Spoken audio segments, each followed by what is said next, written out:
Order. Order, please. The Subcommittee on Supply will come to order. It is now 3:23 p.m. The Subcommittee is meeting to consider the estimates for the Department of Education and Early Childhood Development. We will resume with the Liberal round of questioning, which will be 30 minutes. I recognize the Honourable Member for Fairview, Clayton Park. Thank you, Mr. Chair. Minister, I want to ask just one question on APSI. So we saw 2 programs cut to virtual only under the Atlantic Provincial Special Education Authority. They were the short-term programming and the psychoeducational assessment services. So short-term programming was a service where students would attend tailored training at a facility located in Halifax to learn life skills. And what we've heard from a number of people who've been impacted by this is that the removal of the psychoeducational assessment services are going to result in these students being added to a 2-year wait list to be assessed through means that aren't equipped for their needs and their circumstances. So my question to you is, why were these changes made?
I recognize the Honourable Minister of Education and Early Childhood Development. Thank you, Mr. Chair, and thanks to the member for the question. So the Atlantic Province's Special Education Authority is an important support provider and educational partner that supports students who are blind or visually impaired and are deaf or hard of hearing. And so we saw through the course of the last 3 years, as we did in other areas of education, that adjustments were made to the way that programs were offered. So in addition to that, APSI has undergone a review that was conducted between November of 2021 and April of 2022. And it engaged with not only APSI senior leadership, but also community partners, including families, school personnel, and other district and regional staff. And so as a result of that, that review of services, which is essentially an evaluation and consideration of the services being offered, and then recommendations around how to adjust those services going forward to best meet the needs of students and community that they serve.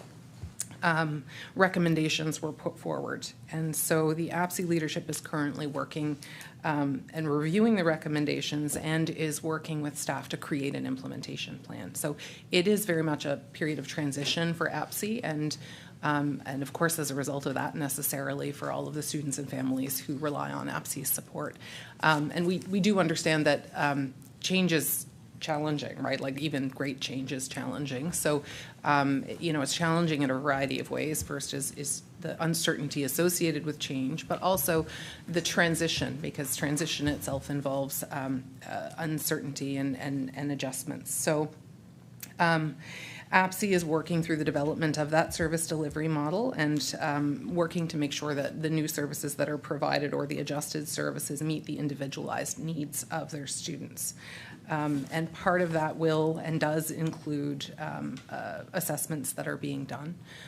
But we do understand that those transitions can be challenging for folks, and people do have questions. But I do know that APSI is working diligently to make sure that that transformation and transition is as supportive and seamless as it can be for the students and families that they support. Mm-hmm. I recognize the honourable member for Fairview, Clayton Park. Thank you, Mr. Chair, and thank you to the Minister for that answer. I want to just make one statement again, as told to us, so not a criticism, but from parents, they felt that they were not engaged. So for your information, they felt that they were not engaged. They felt that it was just a survey that was done online with very little attention brought to it, and particularly those students who are visually impaired, the transition into learning on any sort of online is not as easy as it would be for others. So there's a lot of fear, there's a lot of uncertainty, and there's a perception that there's funding for this available and that it's just not being spent. So in whatever capacity and whatever conversations that you may have, just bringing that to your attention so that you're aware of it. I'm going to move my questions now on to childcare. So under the childcare agreement, the province was committed to build 1,500 new childcare spaces by last December. I'm curious how many have been created to date.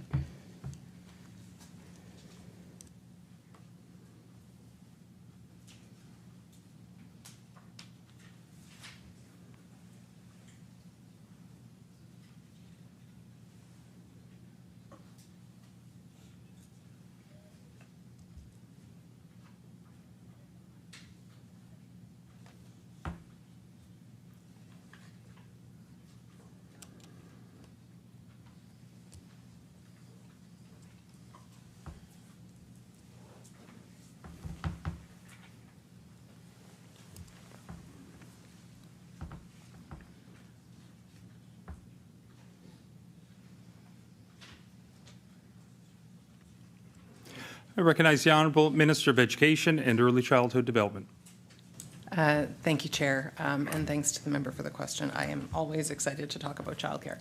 Before I get to childcare, though, and I don't want to, I meant to do this previously, but I had forgotten to come back to it. There was a question yesterday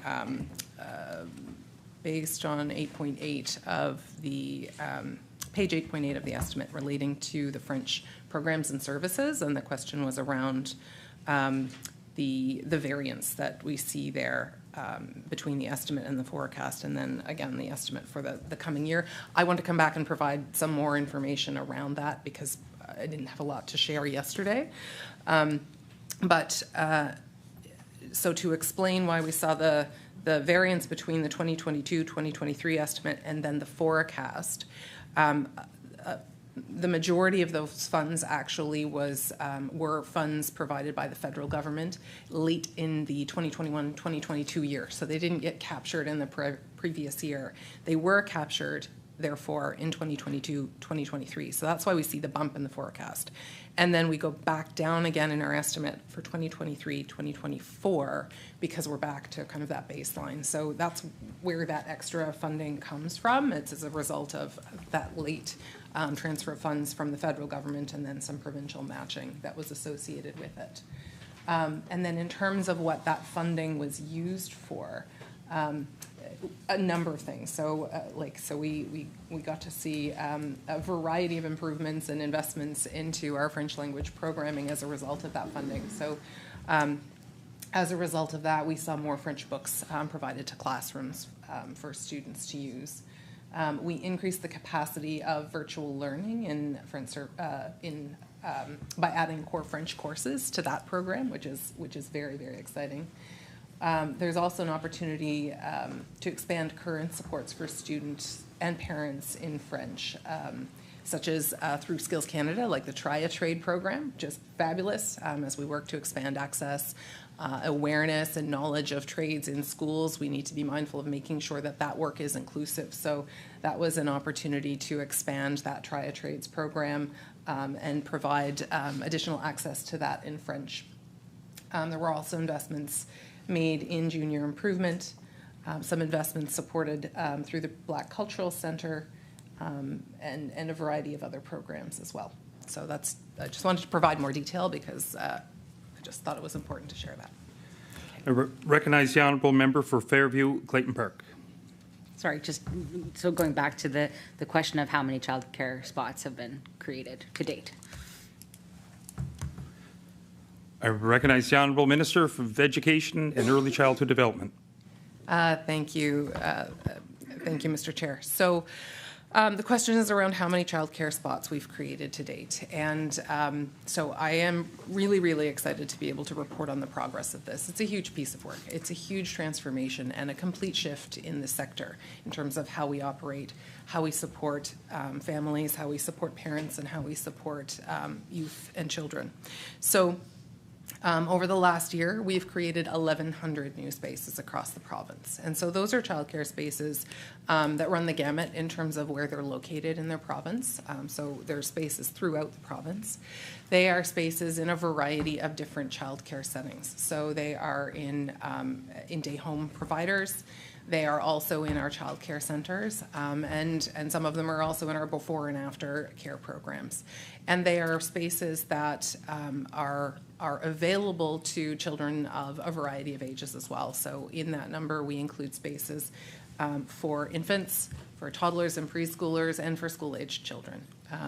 So we're really excited that we have that mix of spaces that was created, the 1,100 spaces. And we're excited to continue with that work. Space creation is ongoing. I know in the coming weeks I'll have more news and announcements around additional spaces that are open, and that work will continue. Recognize the honourable member for Fairview Clayton Park. Thank you, Mr. Chair. Thanks to the minister. So one last question for me before I turn it over to my colleague from Clayton Park West. And I'm curious if the minister has the numbers. So how many childcare spaces need to be created and provided in order to get our wait lists down to an acceptable time?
I recognize the Honourable Minister of Education and Early Childhood Development.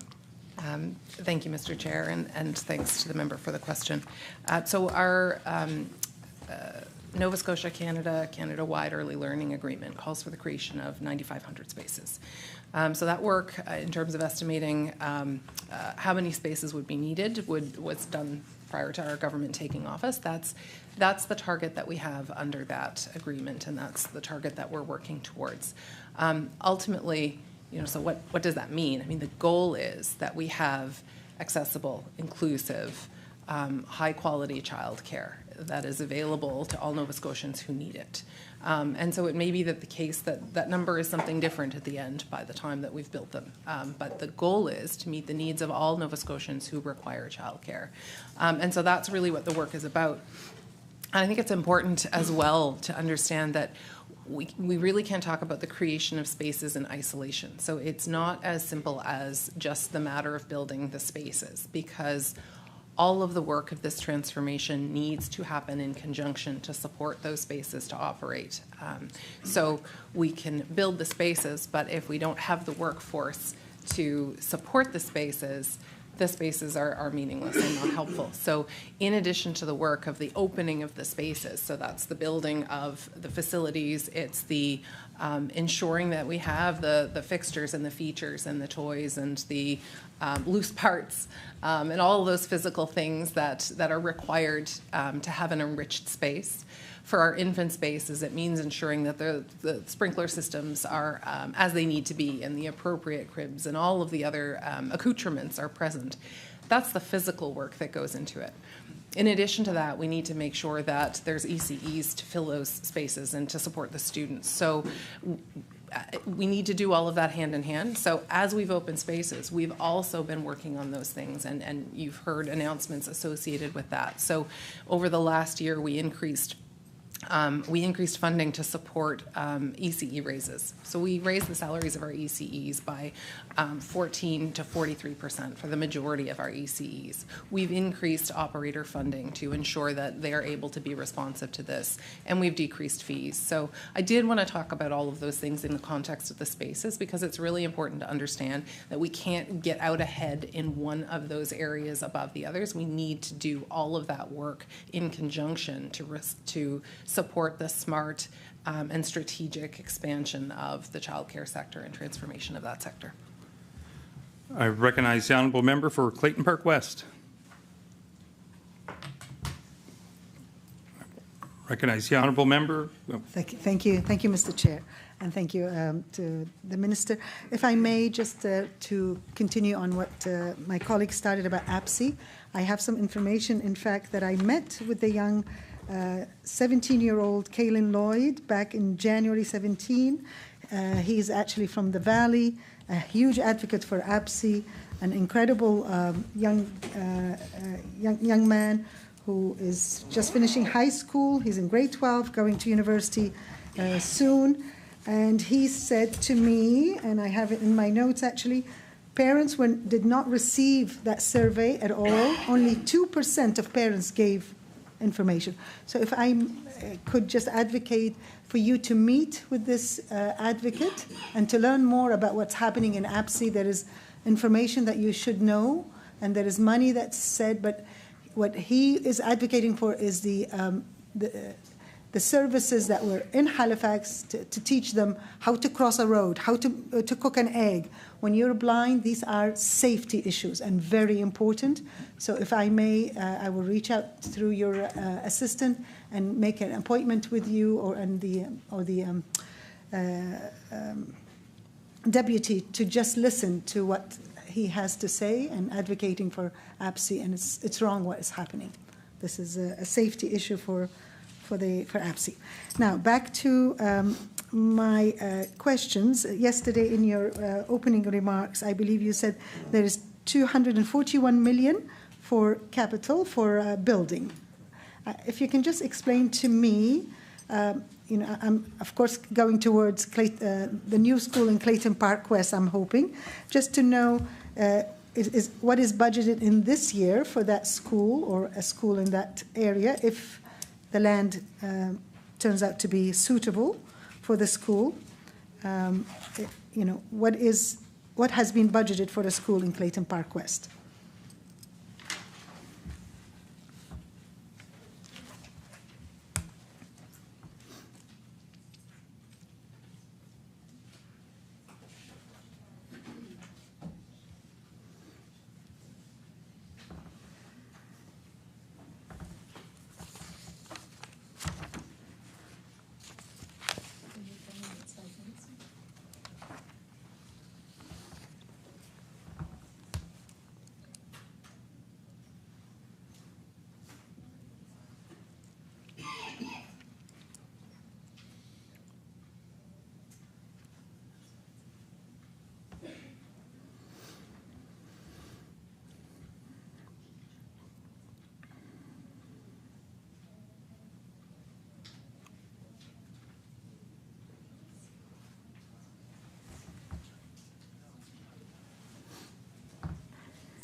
Recognize the Honourable Minister of Education and Early Childhood Development.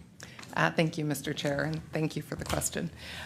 So growth is very, very exciting. I mean, population growth, growth in our schools is something that we need in this province. We're encouraging this province, and we know that we have to prepare proactively to support. And I know that this project in your community in Clayton Park is something that's been highly anticipated for quite some time. Yes, so so we're very excited about being able to move forward on that. In terms of how we budget, in terms of how we budget and plan for new school builds, I want to explain that the trajectory is on a curve. So in the first year or two, well, first year we see lower expenditures. Last year we see lower expenditures because that work is related to preparation and exploration. And then in the middle of a couple of years we see the expenses peak. So I can say for the coming fiscal year that we have $1 million budgeted to support that exploration work, and so that's what's in the budget. What I can also say, though, is that progress will not be held up or impacted by what is currently in the budget. So if it progresses more quickly and additional funds are needed based on the trajectory of the land acquisition, the planning, and the build, we'll make sure that funds are available to support that.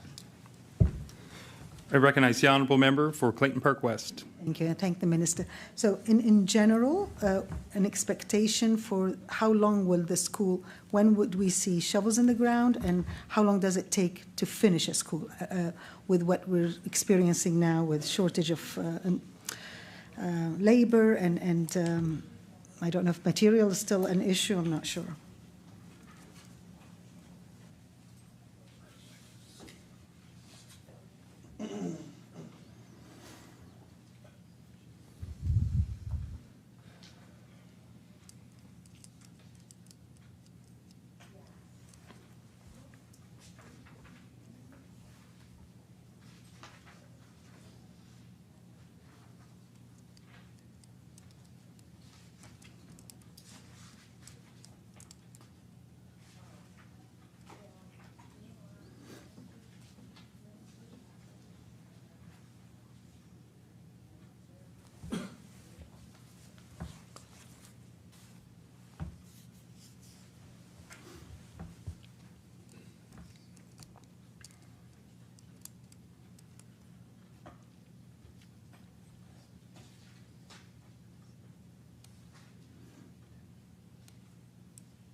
I recognize the honourable Minister of Education and Early Childhood Development. Thank you, Mr. Chair. So I think the first thing I want to say is that we've reached a significant milestone finally with the Clayton Park Fairview Area School in terms of having HRM's willingness to provide land for that. So that's a really, really exciting step that's been taken. So as a result of that, and in accordance with regulations, there's now a process that we have to undergo to confirm that that is in fact the site. And so that's underway now. And we look forward to that sort of working its way through the process and coming to completion. And then subsequent to that is the province needing to take possession of the land.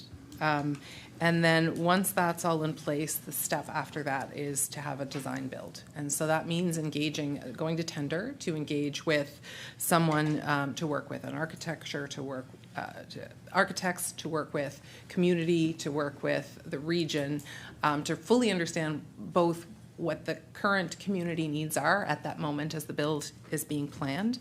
In addition to that, though, what the projected future needs are, because we want to make sure that we're building a school that not only meets the current need of the community, but the future ones. And it's after those steps take place that boots go on the ground and the shovels start working. So I'm hopeful that that will happen as quickly as possible. I can't give a timeline for sure because there's factors somewhat out of our control, but I wanted to outline for you the steps that need to take before we get to that point of getting the shovel in the ground. And I know that's a moment that communities really are excited about because the rest of the progress, you don't see it. All you see is the land untouched, and it feels like nothing is happening. But I do want to assure you in the community that even though they don't see progress on the land, that doesn't mean progress isn't happening. We've reached the milestone now of identifying that land and getting HRM's engagement on it, and so those other steps are underway now. With 5 minutes remaining, I recognize the honourable member for Clayton Park West. I would like to go further on this, but I'm a little concerned that it's only 1 million, so I hope that's not going to be, I'm sure the cost of the land is a lot more than 1 million, so that does not include it, of course. Does it include it? Sorry, does the 1 million include the negotiation, the price of the land? Because it can't be. I recognize the Honourable Minister of Education and Early Childhood Development. Thank you, Mr. Chair. One of the really exciting things about our planning for land acquisition, and it's a portfolio that's held with Public Works, is that we have a strategic plan and a budget in place to support the acquisition of land. So I will say that the 1 million relates to the preparatory work that I talked about and won't be an impediment to the acquisition of land.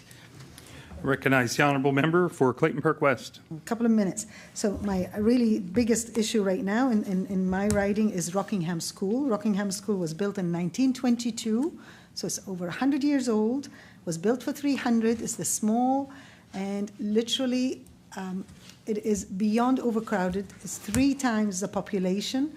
What can you do? Just give me some hope of what can we do with a small piece of land, with a very old building. What plans do you have to solve the issues at Rockingham School?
Recognize the Honourable Minister of Education and Early Childhood Development. Thank you, Mr. Chair, and thank you to the member for the question. So, as I said to your prior question, it is really exciting that we have the growth in the communities that we do, but it is important, vitally important, that we have the infrastructure to support that growth. And so we have valuable schools across the province that are older,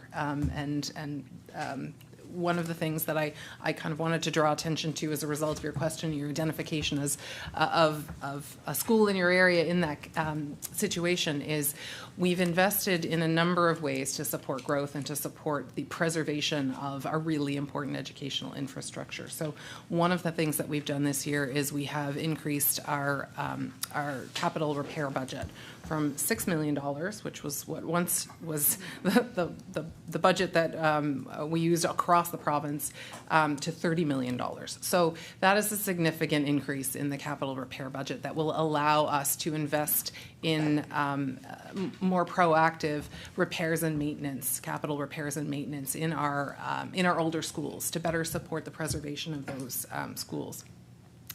Another thing that we've done in terms of capital planning and education is we have increased our budget and our planning for the ongoing use of modulars so that we can purchase and plan on using modulars in a very targeted and responsive way as we see community needs grow and develop. Not every school will be subject to that as a solution, but those are just two of the ways that we are ensuring that we maintain our infrastructure and build new infrastructure. The bottom line is we will ensure, and we do ensure, that every student in every community has space in a school to support their learning needs. And so the regions not only use the investments that we provide, but also... That concludes time for the Liberal caucus. It's now the NDP's turn. I recognize the honourable member for Halifax Needham. Thank you, Mr. Chair. I'm just going to start off. They're all over the place. They're not in order, so I'm going to be flipping a lot of pages. Last week, our caucus asked about the concerns we've heard from parents about large waitlist deposits that are being charged by some daycare providers. And at the time, the minister, you weren't really familiar with the issue at the time. So I wanted to follow up as to hopefully you've been able to take a little bit of time to review this issue. Would you be able to provide an update, and are we going to be, or is this department going to be restricting the use of deposit fees?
Recognize the Honourable Minister of Education and Early Childhood Development. Thank you, Chair, and thank you to the member for the question. So one of the pillars of transformation is that we're creating affordable childcare, and fundamentally that is one of the key aspects of the transformation. So we want quality childcare, we want accessible and we want inclusive childcare, but we want everybody to be able to afford it, and that underpins the work that we're doing. That underpins the reduction in fees that we've already seen. So last year we reduced fees by half for families across the province. That means for somebody with a toddler in childcare, that's $400 more in their pocket, $400 less that they have to pay every month. So that is very much intrinsic to the work that we're doing. And so I can say unequivocally that the concept of paying fees to be put on a wait list is entirely not in line with or in accordance with the goal of developing affordable childcare. So I can definitely say that. I can also say that it's another example of the reason why we need to do the work that we're doing. So we talk pretty regularly about the elements of the work, so the reduction in fees and the increase of wages for our ECEs, the funding that we're providing operators, and all of the other individual pieces of work that we're doing.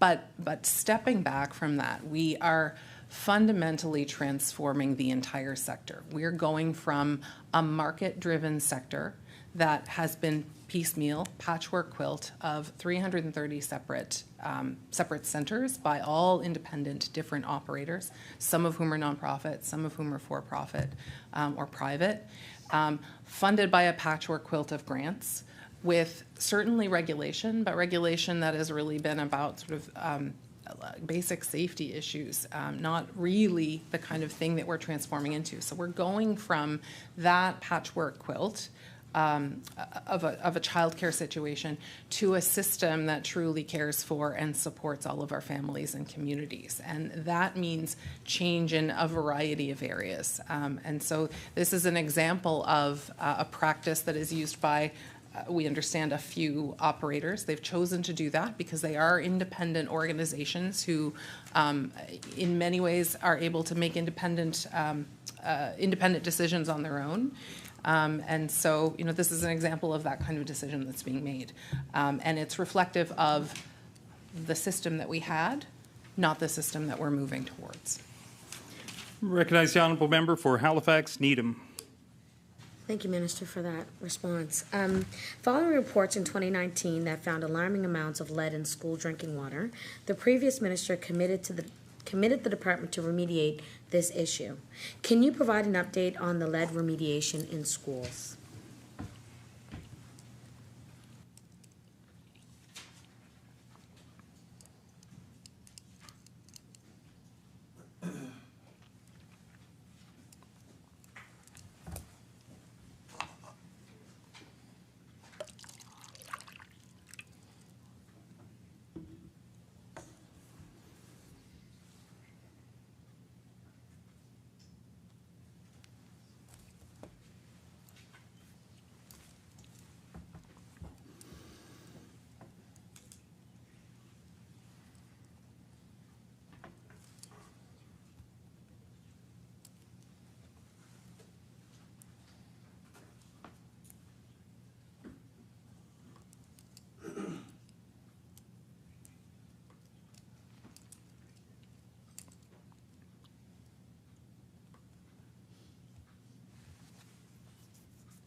Recognize the honourable minister for Education and Early Childhood Development. Thank you, Mr. Chair, and thank you to the member for the question. So I can say that work was underway well before I took this office in relation to the investigation into ensuring that that every tap and water source within schools across the province met the requirements associated with lead, and any necessary remediation took place. And so each school underwent that process, and I can say that remediation has been completed for all schools, and reports related to that can be found on each of the regional websites. Recognize the honourable member for Halifax, Needham. Thank you, Mr. Chair. So there is no money to be budgeted in this this budget for remediation of any lead in schools. So you're telling me that there's no lead in any school water in the province?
The Honourable Minister of Education and Early Childhood Development.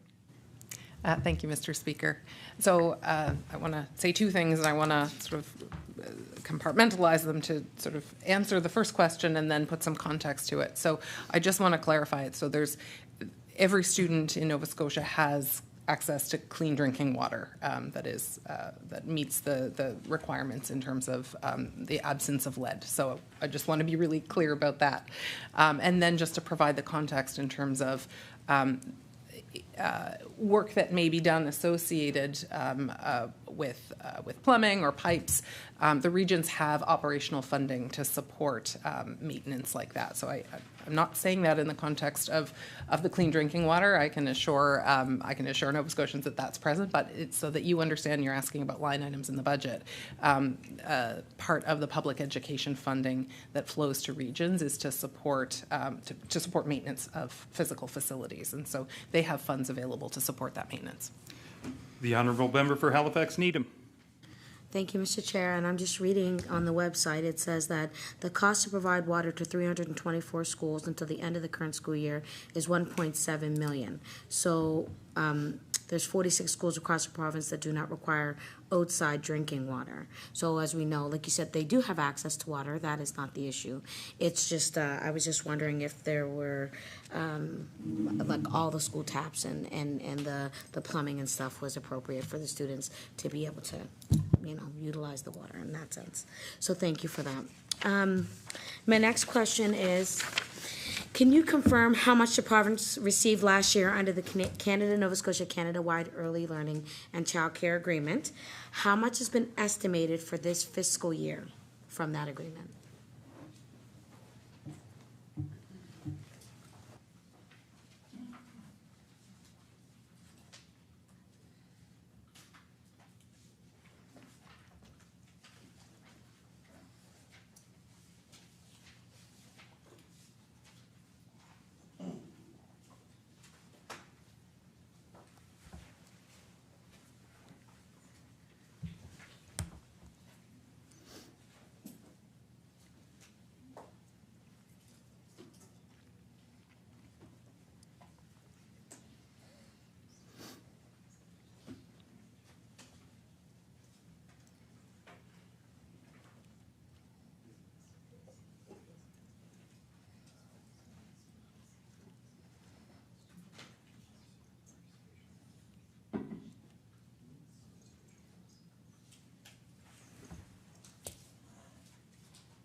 Recognize the Honourable Minister for Education and Early Childhood Development.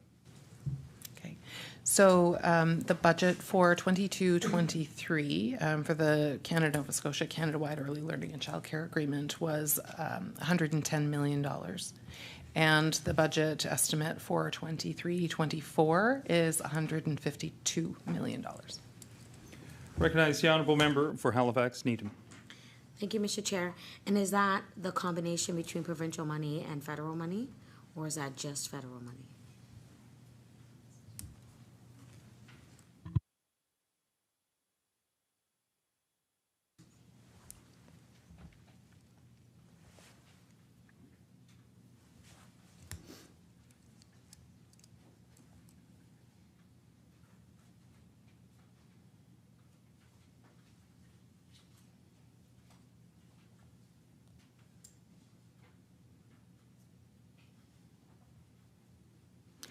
The Honourable Minister of Education and Early Childhood Development. Thank you, Mr. Chair. So the 152 million that I referenced is federal funding. In addition to that, the province is supporting the increase in ECE wages that we've described before. So we've provided an additional $40 million a year to support the raises that have flowed to our ECEs and that will continue to flow through to the ECEs. Recognize the Honourable Member for Halifax Needham. Thank you, Mr. Chair.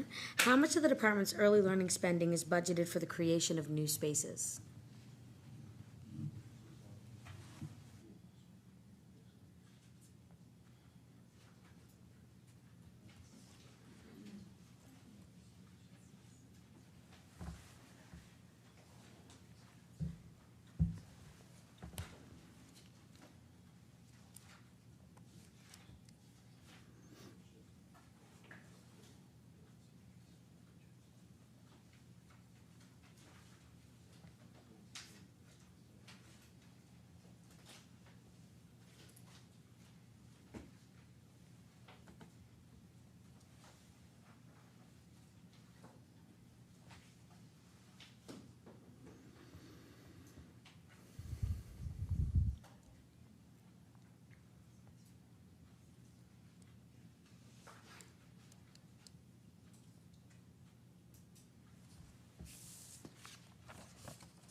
Recognize the Honourable Minister of Education and Early Childhood Development. Thank you, Mr. Chair. So I will say at the outset, I don't have a breakdown of the funding associated with that, but I want to explain why that is, and it relates to what I was talking about earlier in terms of the need to move forward consecutively with the work that's underway with the child care transformation. So we've already created 1,100 spaces. We have many new spaces that are being built and will be announced in the coming weeks, and that work will continue throughout the course of the next year. The goal under the Canada-wide Early Learning and Childcare Agreement is 9,500 new spaces. But in addition to the capital and other expenses associated with the creation of those spaces, at the same time, we need to be hiring or supporting the education of new ECEs. We need to make sure that our operators are supported in the adjustments that they're making to their operations and their facilities and to their staff. We have other work that needs to be done as well. That includes creating benefits and standardized retirement benefits for our ECE workforce. So all of that will be factored in terms of of where that funding is directed. And in part, it will be guided by the work of the engagement table. So to ensure that we were well supported and we well understood the needs of communities and the perspective and understanding of the sector, we stood up an engagement table that that has members that include ECEs, not-for-profit operators, private operators, parents and families, and others. So they've helped us and will continue to help us to prioritize the work. And so that will continue to guide kind of which steps we take at what time, and which steps we take at what time will guide the way in which that funding is directed. Recognize the honourable member for Halifax, Needham. Thank you, Mr. Chair. Thanks so much for that answer. You mentioned 1,100 new spaces. Could you give me a breakdown of those spaces by by their space type, before and after school, regulated, center-based, family home care, etc.?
Recognize the Honourable Minister of Education and Early Childhood Development. Thank you, Mr. Chair, and thank you to the question. So in terms of space creation, of the 1,100 spaces that have been created, roughly 400 of those spaces are in centers and family homes. And so they would be a wide range of sizes and locations. And more than 700 of those spaces are in before and after programming, which is school-based recreation programming that provides childcare for families prior to school and after school. And I can go through a few, and happy to go through actually a few of the projects that have been completed. So they include the Kennard Street Children's Center, which is in Peninsular Halifax, and some others in Halifax area include the Edward Yost Annex, and an expansion in the East Preston Child Care Center as well. And then we have others throughout the province. So we have expansion in the Windsor Daycare Center. We have new spaces in Hubbards and in Lower Sackville and Lower Onslow.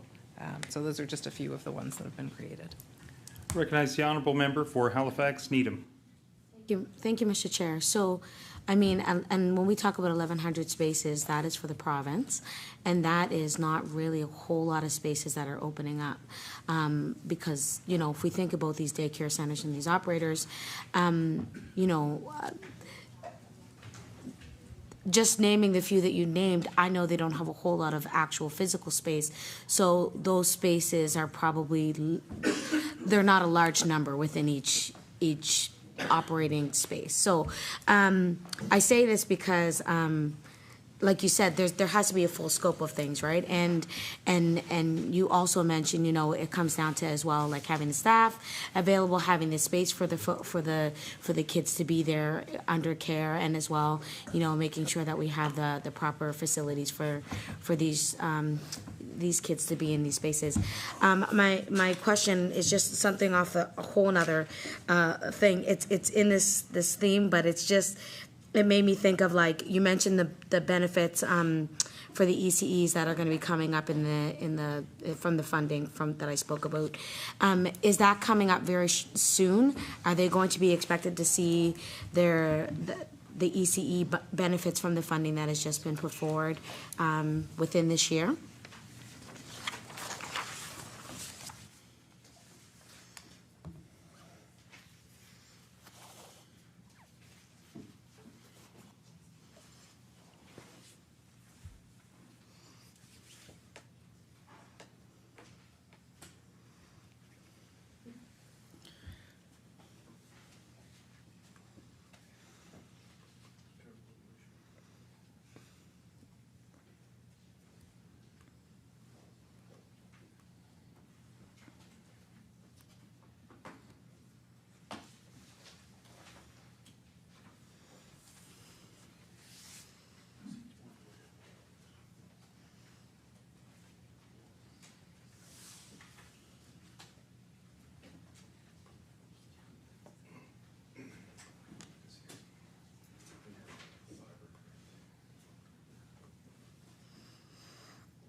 I recognize the Minister of Education and Early Childhood Development.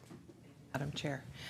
So I'm always excited to talk about the improvements that we're making to support our ECEs, because they do such incredible work, and they're foundational to supporting and to educating our early learners.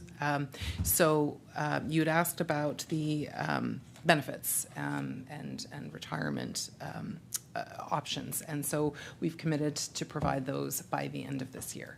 And the funding for those benefits will come out of the $152 million that we talked about earlier. Those benefits will be on top of the significant investments that we've already made. So we've increased their wages, but I really want to highlight, because I think it went under the radar, but it's so really important that in addition to providing the wage structure that we have, which included raises from 14% to 43% for the vast majority of our ECEs across the province, we also tie their wages to the public sector wage increases, which means for the first time ever, when public sector wages increase, our ECE wages increases. So just this past week, our ECEs across the province in childcare got a 3% wage increase. And so that's something that will continue to flow benefits to them into the future, and it's something that I'm really proud of. I recognize the Honourable Member for Halifax Needham. Thank you, Madam Chair. And I want to go back, because I agree. I'm glad that it's tied to the Public Service Commission, because I think that really will continue to let our child care providers know that they are cared for and they're appreciated. We know that it's been a long time coming, so it doesn't seem like a lot, but hopefully it will keep people in that profession. So I want to get to retention and recruitment. I know that the minister spoke about the cohorts, the classes, the number of new students that we have coming straight out of the classroom to be into another type of classroom with the little ones. But I'm just wondering, with the numbers for before and after school care at 700, I mean, is there a bigger plan to be able to get teachers in the infant care world and in the child care daycares? Like, is there a strategy in place that this department is doing to kind of recruit more folks to do early learning child care?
I recognize the Honourable Minister for Education and Early Childhood Development.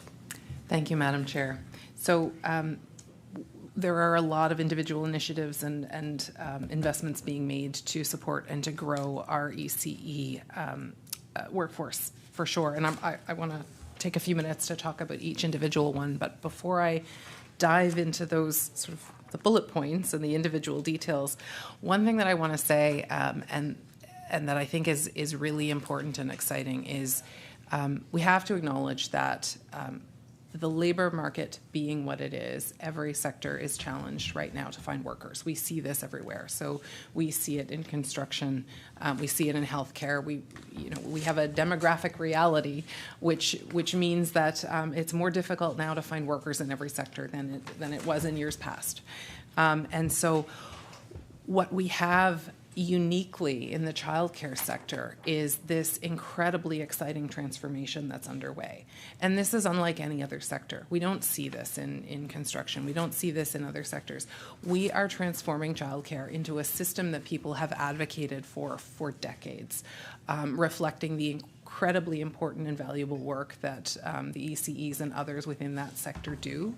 And that change, that transformation, that shift from the patchwork quilt that we had to the inclusive, quality, accessible, and affordable structure and system that we are building is something that is exciting people and is drawing people to the sector. And I've heard that from operators when I've spoken to operators, that buzz, that excitement, and that transformation is drawing new people to the field, but also bringing back people who had a passion for childcare, had a passion for children, and who were drawn to the sector, but for a variety of reasons left the sector. So the transformation in and of itself is an incredible motivator and draw for people to the sector.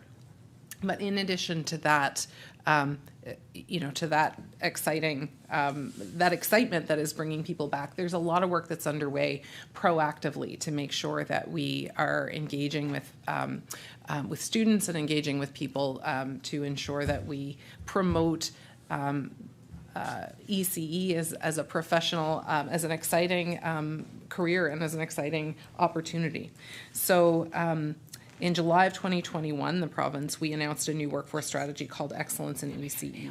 And so we were supported by the Canadian government in that, and a number of actions flowed from that are still in place that support drawing ECEs into the field and supporting them as they go through their education. So free tuition and books were provided for over 500 staff working in childcare and pre-primary without a diploma, to earn one through an accelerated program. And we had designated seats as a result of that for Mi'kmaq and African Nova Scotian students, as well as for Acadian and Francophone students and newcomers also, to ensure that not only we're bringing people to the workforce, but those are people that reflect our communities and are building the diversity and inclusivity that we want in the new system and that we need in the new system and that students and families need.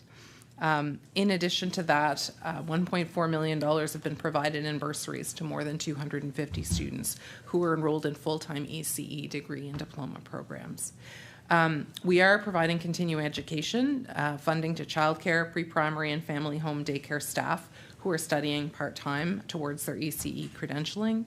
And we're partnering with the Department of Labor, Skills and Immigration to recruit internationally to encourage educated ECEs through the Atlantic Immigration Program to come to Nova Scotia.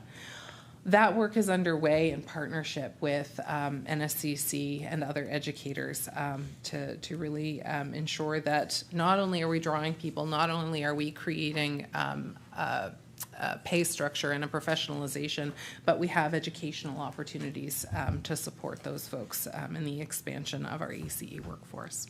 And those are just a few examples of the work that's underway to make sure that we have a prepared and ready workforce.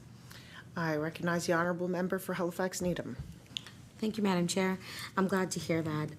I also want to mention that I know of 2 daycares in my riding that are no longer daycares because of the challenges of keeping staff on hand. So those are challenges for a lot of places. And when a daycare closes down, that impacts families' homes, livelihoods, right? So I say this because, and I will follow up with the minister on this later. I just want to mention this now because it came to my head.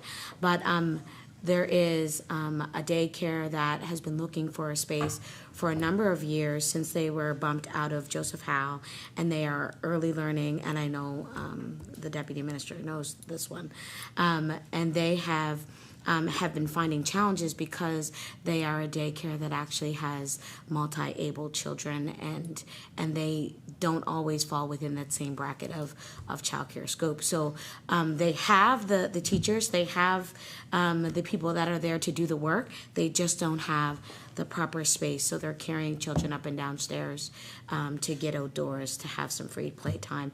And so I want to flag that now because I may not get to it later, but that is also an opportunity for us to continue to have childcare spaces available for families and communities, in particular my own community. So I'm going to move into regular schooling, public school. We notice that this government is making significant investment in modular portables. I'm just wondering if the minister can table a cost-benefit analysis of modular investments versus permanent capital builds. And I'm wondering if this is going to be the norm in particular, or do we have a strategic plan moving forward to be able to accommodate these large growing communities?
I recognize the Honorable Minister of Education and Early Childhood Development. Thank you, Madam Chair. And thank you for the opportunity to talk about modulars in the context of education, because this is something that is a really important development and an important tool that we have in planning for and supporting our education system and our students to ensure that every student has a seat and a space. So you asked for a cost-benefit analysis between modular and capital builds, like a building of a new school. But what I want to say is they are two different things that we use for two different reasons to support learning. So I want to kind of talk about the spectrum of opportunities that we have in terms of school facilities.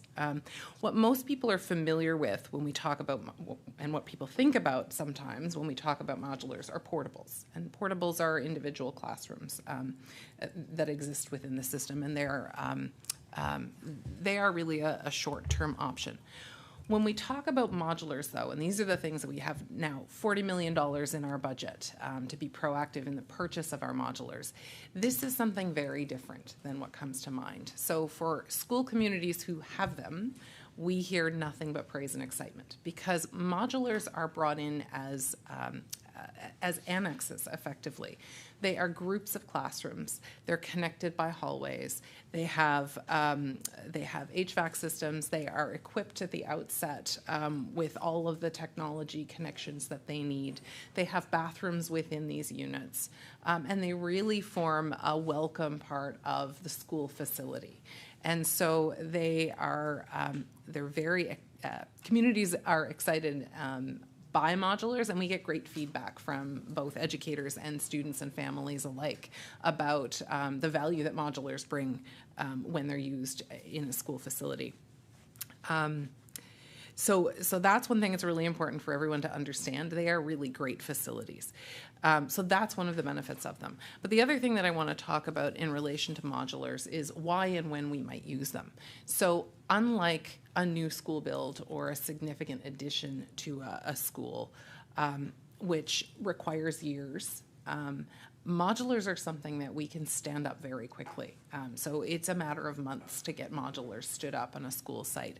So they are a really excellent tool to use when we have rapid changes in enrollment in an area, or when we are looking for a more a medium range option to deal with growth while we're awaiting a capital build, while we're awaiting the building of a new school. So modulars are a really important tool in our strategic kit that we're using as we plan for growth across the province. And so I wouldn't want to say which is better, because schools obviously are excellent, but modulars are excellent too, and we use them in different circumstances and to fill different needs. Bottom line, though, the need that they fill is to ensure that every student has a space, and both our capital build schools and modular annexes do that really, really well.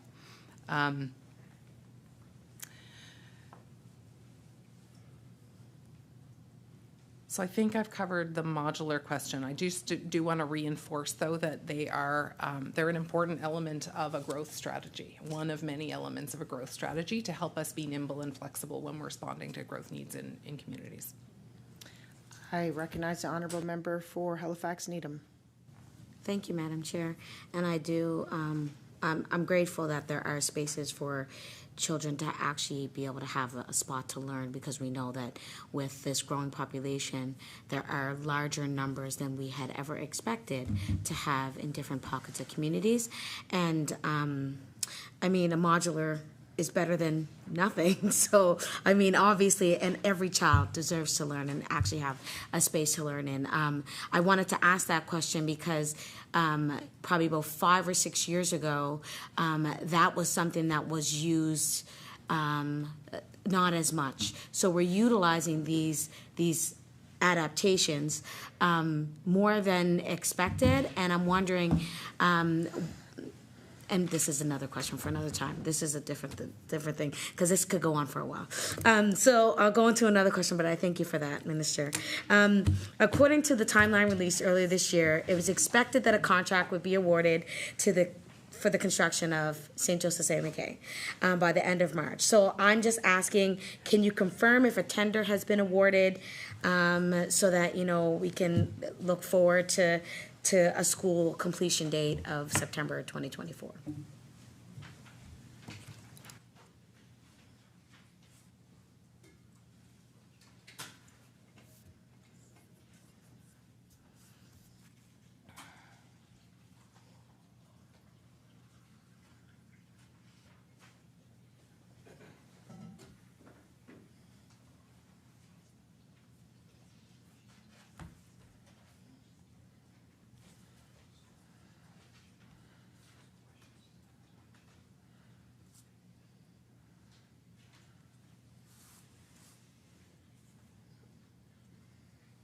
Yeah, of course. Yeah, we're fine. I think I'm getting the gist of it.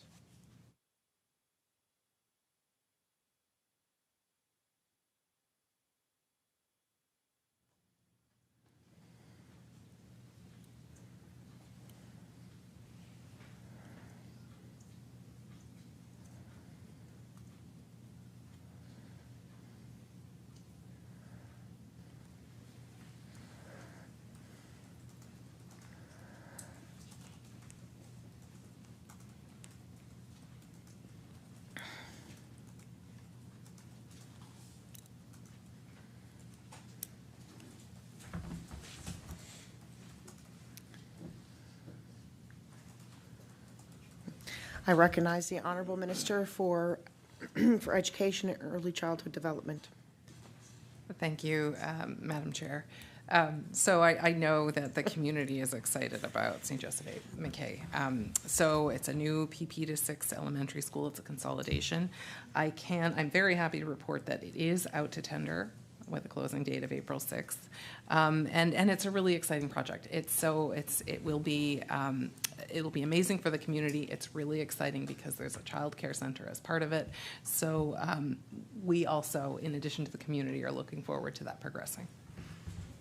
I recognize the Honorable Member for Halifax Needham.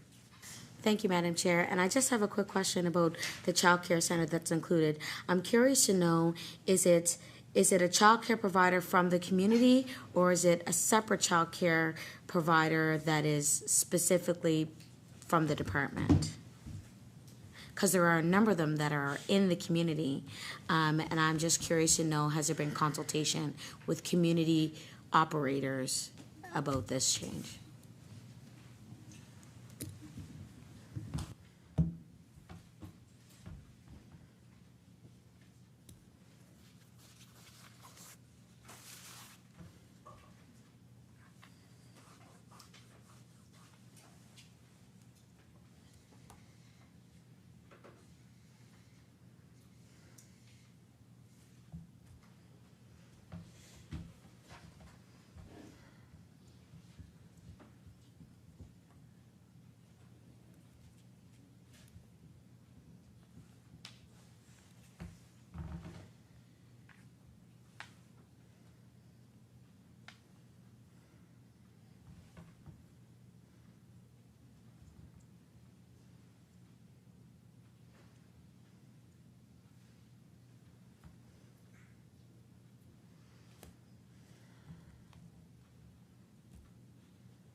I recognize the Minister of Education and Early Childhood Development. Thank you, Madam Chair. We know that it's really important that childcare is connected with their community. So this is the first time that we are including a childcare center in a new build, and we will be connecting with the community in the development and operation of that. I recognize the Honorable Member for Halifax Needham. Thank you, Madam Chair. I'm just wondering, is there a budget increase for school counselors or psychologists within the school system right now?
I recognize the Honourable Minister of Education and Early Childhood Development. Thank you, Madam Chair, and thank you for the question. So you were specifically asking about school counselors, and so I do just want to make sure that I put that in context. So we know that it is vital that we support the mental health of our students in our schools, and we do that through a wide range of programming and supports. And we do it in conjunction not just with education, but we also work with partners in health and in community services and others to make sure that our students have access to the mental health support that they need. And this is something that we need to keep considering and keep working on. But I want to kind of paint that picture, and I'll provide you the details on the counselors, but also the other types of supports that are available. So I can say that under our inclusive education increase in resources, that what we have or are adding an additional 7 school counselors to the school counselors who already exist within the system. So those will be additional school counselors. And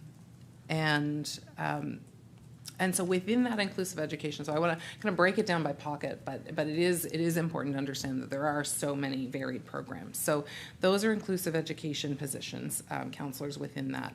But counselors work within a team. So within the schools, the counselors work with the classroom teachers, but in addition to that, there are a variety of other mental health supports that are present as a result of our inclusive education work and other programs. So with inclusive education, for example, we have, in addition to counselors, we have applied behavior analysts. We have a variety of professionals and support providers whose focus is autism. So we have autism and behavior supports and autism teacher specialists. We have behavior support teachers. We have child and youth care practitioners, and we have navigators, inclusion coaches, resource teachers, schools plus supports, nurses, and student support workers. So counselors are really important members of a broad range of professionals who support the mental health and well-being of our students in schools. That's talking about the inclusive education funding, which is now $75 million.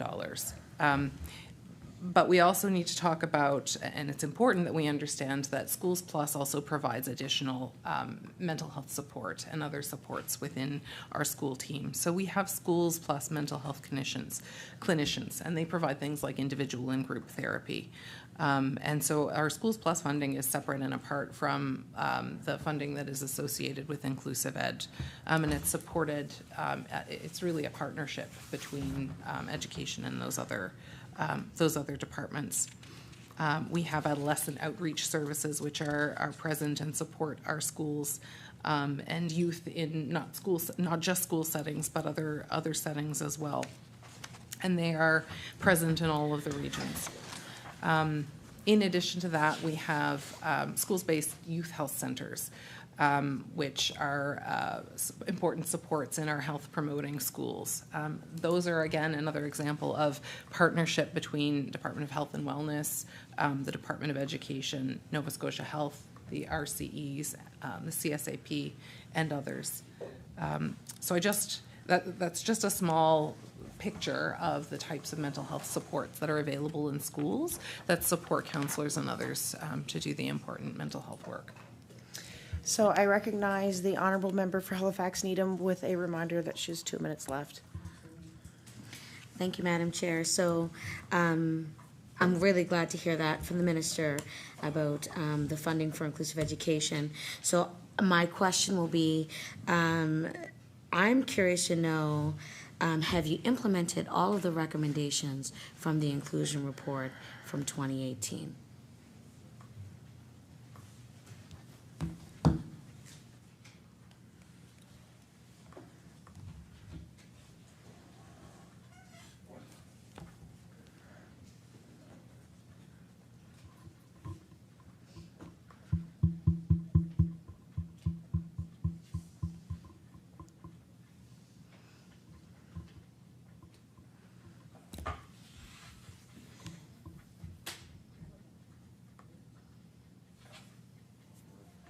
I recognize the Honourable Minister for Education and Early Childhood Development.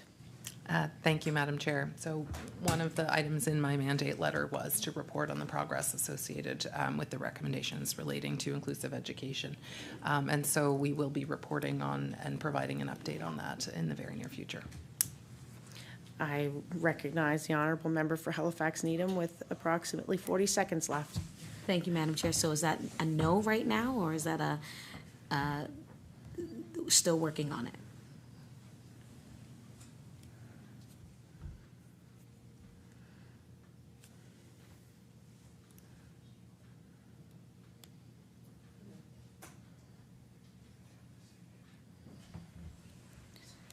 I recognize the Honourable Minister for Education and Early Childhood Development.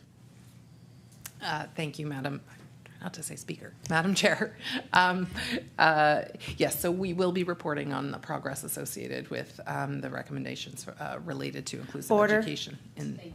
The time for the NDP caucus is now over, and I will turn it to the Liberal caucus and recognize the Honourable Member for Sydney, Member 2. Thank you, and thank you, Minister. I only have a few questions, so I'm not going to take all the time, but I do appreciate the opportunity. I do recognize a few faces in the crowd, so good to see you all again. I know firsthand how awesome the staff is in that department. Having the opportunity to work with them and some of the stuff that's happening across the province is really their work. I have just one question on childcare. It's just something that came up, and then I have two local questions, and then I'll be on my way. So just as listening to the childcare conversation, one of the things that's coming up at home is that we're starting to have a lot of doctors and nurses who want to come into the community that are looking to access childcare. And one of the ideas now is to actually set it up in the hospital. So we would actually work with the hospital. They would have an administrator, so that the nurses that are coming in and working various shifts and everything else would have the ability to have childcare right on site for an extended period of time, like flexible hours. So is that something that, and I think back to when we negotiated the childcare deal and like started looking at pieces of this stuff, but really never got into this. This is something that's really popped up for me in the last year, which I think is a great idea. And I think the Department of Health is actually involved with it right now. So are you looking at those options to get into the medical facilities to say that for nurses, if they want to come to a particular underserviced community, that are we looking at expanding potential childcare spaces into the hospitals themselves?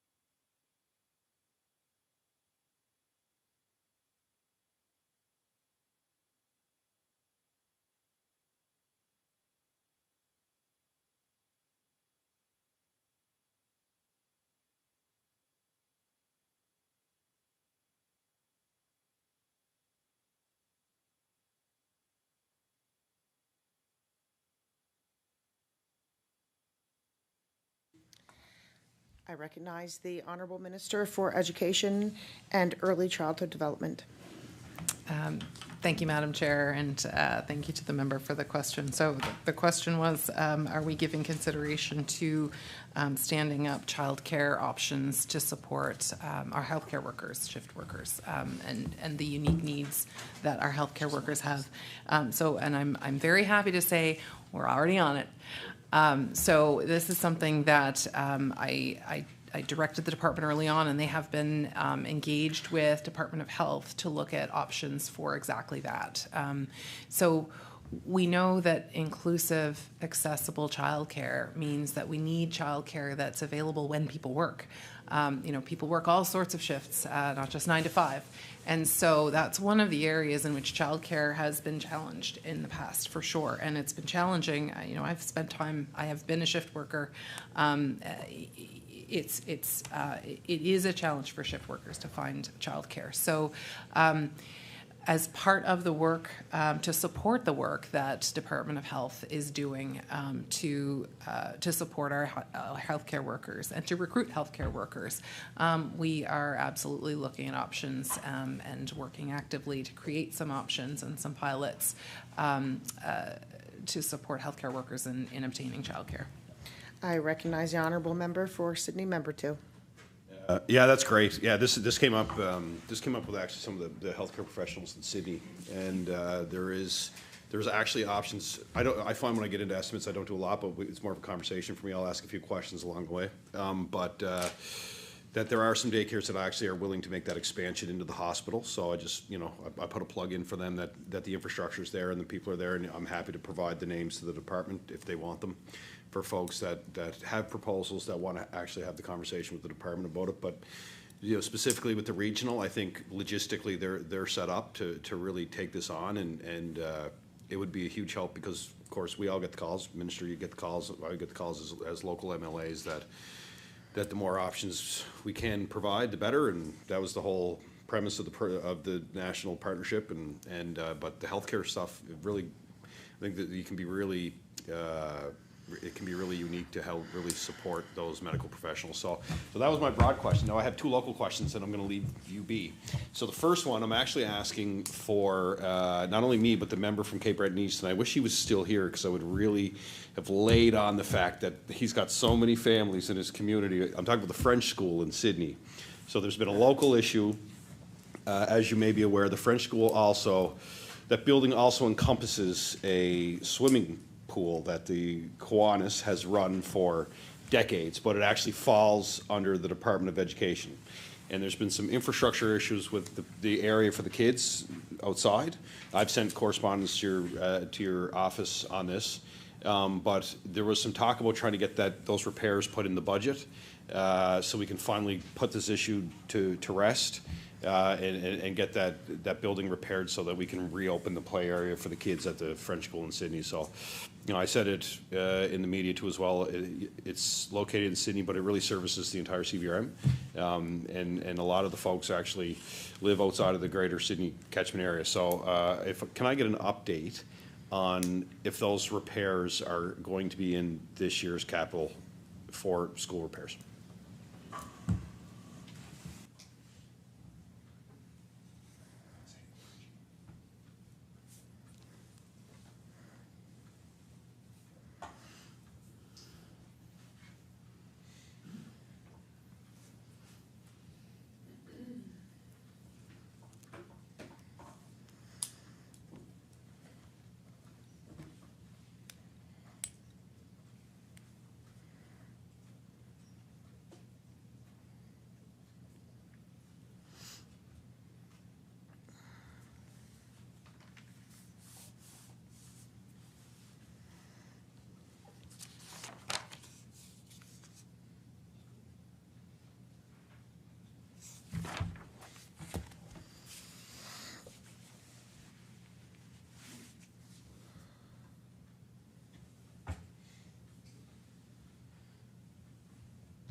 I recognize the Honourable Minister for Education and Early Childhood Development. Thank you, Madam Chair. So we know that students need access to and benefit greatly from outdoor learning spaces and outdoor play spaces. And we're committed to ensuring that all schools have safe outdoor learning spaces that support students' educational needs and support the curriculum needs of the students. So I can assure you and the community that those are all in place at the school, and students do have access to those safe outdoor learning spaces. We're aware of the situation, and so we do know that it's a situation that's concerning to the families, but we can assure the families that safety is a priority and safety issues are addressed by ensuring that spaces that need to be blocked off are, but there is still lots of access to other outdoor spaces. We really do understand the concerns that are around this, the portion of the grounds that are being impacted, and we're working, and the region is working on a solution. I don't have an update at this time, but once we've determined what next steps are, we'll ensure that information is shared with the community. I recognize the honourable member for Sydney, member 2. Okay, fighting for the member for Cape Breton East too. But if it's just been, because I know it was something that was supposed to come to the minister's desk and never made it before the transition to government. So I wish I had the policy with me where it actually outlines that the Department of Education is responsible for any damage that is conducted to that pool. It's a relationship that probably is unique, but it's been a handshake agreement for, and I see staff nodding, like for 50 years, right? So when I saw it myself, I was like, well, what is this, right? So if we can get that fixed, that would be great. So that was my first local question. And of course, my second local question is Sydney Academy. So Sydney Academy, as everyone is aware, massive flood over the deep freeze weekend.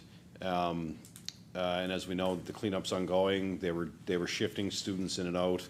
Asbestos is a big concern in the building and the community. I know people have been working very hard to remediate that, so I don't want to just throw that out there because I know how much work goes into this stuff. And I also know how much work goes into getting a school on the school planning list. But my concern is that Sydney Academy, and I'm, as you are, know, as I knew, you have many schools that are on lists that have reached that point of their life. But Sydney Academy has now sustained 3 or 4 major infrastructure issues, and really the time has come to have a community conversation about the future of a new Sydney Academy in the greater Sydney area. So can I get an update on the, where it sits now from a renovation perspective, but also, this is a push for the entire greater Sydney area that is Sydney Academy now part of the conversation about, what that school looks like in the future? That's my phone. Okay.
I recognize the Honourable Minister of Education and Early Childhood Development.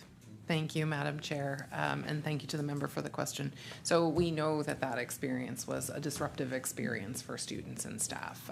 Whenever we have events like that that interrupt learning, it is a real challenge. And I want to thank the staff and the region for working really hard to support the students and families through the course of that, to do their best to ensure continued learning. And I am very happy to say that students are back in class, and that's really good news. So in terms of now how we address that and what we do going forward, I think there's a couple things I want to say. I want to, as I do, I think I've said this phrase a few times now, I want to step it back to the big picture. So you asked about whether this was on discussion in relation to capital plan as we have some aging infrastructure. And so I just wanted to talk for a couple of minutes to kind of, and you would know this, and we've kind of taken it a few steps, I think, from when you were in the office. We have an objective process for how we identify and prioritize capital projects. And so, we know that the Auditor General previously provided really good advice around how to make sure that that process is in place, and the department has created a process that enables the regions to prioritize their capital projects and their capital needs based on community needs and conditions of facilities. And the regions then bring that forward, and those priorities are then assessed at the department level to determine on a very objective basis which projects get prioritized. And so that continues to be the process, and that is the process through which all of these issues are looked at, including the question around Sydney Academy. So that will unfold. But the other thing that I wanted to say is that one thing that we've done to support needs around our school infrastructure is increased our TCA budget. So that's the budget that is used to do capital repairs on schools. And it was previously $6 million for many years, I understand. And we have just now increased it by $24 million to be a $30 million fund to support the preservation and maintenance of these important educational assets. So in addition to the consideration around that capital process that I described, there is also this pot of $30 million that will support the maintenance and capital repairs that schools require. So those are sort of two lenses and options through which the Sydney Academy situation will be considered to ensure that we're preserving and protecting and repairing our educational infrastructure to make sure that we are able to use it as long as we can to support our students. I recognize the honourable member for Sydney, member 2. Yeah, thank you, Madam Chair. I have no further questions. So if I am to recognize the honourable minister, it is to give her closing remarks. Thank you, Madam Chair. So just before I come to the resolution, I just want to take a moment to thank the many people who worked to prepare for and support this process and support my involvement in it. Deputy LaRue, Associate Deputy Halliday, the finance team members and other members of the department branches. I greatly appreciate their diligent preparation that enables me to be responsive to the questions that are brought forward here and help Nova Scotians understand the investments and the work that's done and that's underway in education and early childhood development in Nova Scotia. Even more importantly, I want to thank each of those people, as well as the educators and staff within the regions and the CSAP for the work that they do every day to ensure that our Nova Scotia children and students have the absolute best possible start in life. It is an honor and inspiration to work with each and every one of them, and I'm really grateful for that.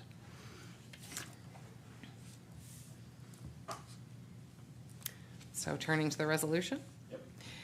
Be it resolved that a sum not exceeding $1,873,505,000 be granted to the Lieutenant Governor to defray expenses in respect of the Department of Education and Early Childhood Development pursuant to the estimate. Shall the resolution stand? The resolution is stood. we will take a short 2-minute recess to prepare for environment and climate change.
Order, please. The Subcommittee on Supply will now come to order. It is 5:15 p.m. The Subcommittee is meeting to consider the estimates for the Department of Environment and Climate Change as outlined in Resolution E7. And E7 reads, resolved that a sum not exceeding $40,445,000 be granted to the Lieutenant Governor to defray expenses in respect of the Department of Environment and Climate Change pursuant to the estimate. I will now turn to the Minister of Environment and Climate Change to make any opening remarks, introduce the staff that he has here with him, and I recognize the Honourable Minister of Environment and Climate Change. Thank you, Mr. Chair. Good evening, colleagues. Very pleased to be with you here this evening to engage in this very important process in our democratic institution. I'm also very pleased to be here today to speak to the work and the priorities of environment and climate change. I want to take a moment to introduce members of my senior leadership team at Department of Environment and Climate Change. To my right, we have Deputy Minister Laura McEachran, and to my left, We have Executive Director of Financial Services, Mike O'Brien. We also have the Associate Deputy Minister with us, Jason Hollett, and we have our Acting Executive Director of Climate Change, Anthony Weatherby, our Executive Director of Policy and Environmental Assessments, Lori Roberts, and the Executive Director of Sustainability and Applied Science, Andrew Murphy. We have our Executive Director of Inspection, Compliance and Enforcement, Adrian Fuller, our Executive Lead on the Coastal Protection Act, John Sommers, and our Strategic Lead on the Coastal Protection Act, Gordon Smith. And I know many of you here do not need introductions of staff here, and many here are familiar with staff, and I just want to take a moment to thank them for the ongoing work that they do to protect the environment and protect human health here in Nova Scotia. Mr. Chair, it's no secret, our government's top priority is health care. We have a comprehensive plan to modernize the healthcare system. We will do whatever it takes and invest what it takes to fix healthcare and deliver the care that Nova Scotian families need and deserve. We want real results for people. We want to improve access to doctors, more nurses at the bedside, shorter wait times, ambulances there when you need them, more beds and long-term care spaces, and much, much more. I believe we're making progress, but as the Premier has indicated, it will take time as we make these significant investments. Our government's focus on health is quite broad and recognizes the important role other areas and other departments have on our health and well-being. So, for example, environmental health and the impacts of climate change. As you're all aware, the United Nations declared the right to a clean, healthy, and sustainable environment a human right last year. This I fully agree with. We also know that global climate change is affecting people's mental health and physical health. We see examples every day from around the world and in our own backyard here in Nova Scotia. We see extreme heat, wildfires, drought, flooding, stronger storms. All of these impact our health because they impact the health of the ecosystems we depend on for survival. Our health depends on the health of the water, the health of the air, the health of the biodiversity, and the health of the soil we call home. Here in Nova Scotia, our Premier has been clear that we need to do more and we must go faster. So, Mr. Chair, climate change is the most pressing issue facing the global community. It threatens the physical and mental health of people around the world. It threatens communities, homes, and livelihoods in all countries, and it connects us to every other human being on the planet. No matter where you live, all continents, all of the people that we share this planet with, indeed all living things are feeling the impacts of climate change. Just 2 weeks ago, I had the opportunity to visit the Pakistani community at the Halifax Mosque, and it was a wonderful engagement. But I also had an opportunity to chat with some members of community there, talking about the sea level rise that's impacted Pakistan. So look, I mean, it's global, and we know the implications are enormous, and it's going to require a global response, a response that Nova Scotia is a part of. I believe we are doing our part. For example, in 2021, as many are aware, we signed on to the Race to Net Zero, which was launched at COP26. In signing on, we have agreed to meet robust science-aligned action to cut global emissions in half by 2030 and to deliver a healthier, fairer, zero-carbon world.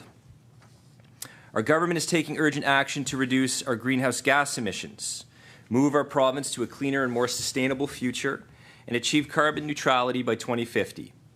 Our action is being guided by the Environmental Goals and Climate Change Reduction Act, and of course, the Climate Plan. We have the most ambitious greenhouse gas emission targets in Canada, 53% below 2005 levels by 2030, and we are well on our path to achieving these targets. Our department leads the work to reduce the impacts of climate change. First, by understanding the impacts and risks, by working together to respond and adapt, such as making sure our ecosystems are healthy, investing in nature-based climate solutions, and making sure Nova Scotians have clean air and clean, safe drinking water, and by reducing greenhouse gas emissions and contributing to the national and global effort to reach net zero. On December 7th of 2022, my department released a new, on December 5th, 2022, we released a new climate change risk assessment, and the warnings are clear. Climate change is a risk to human health and our well-being.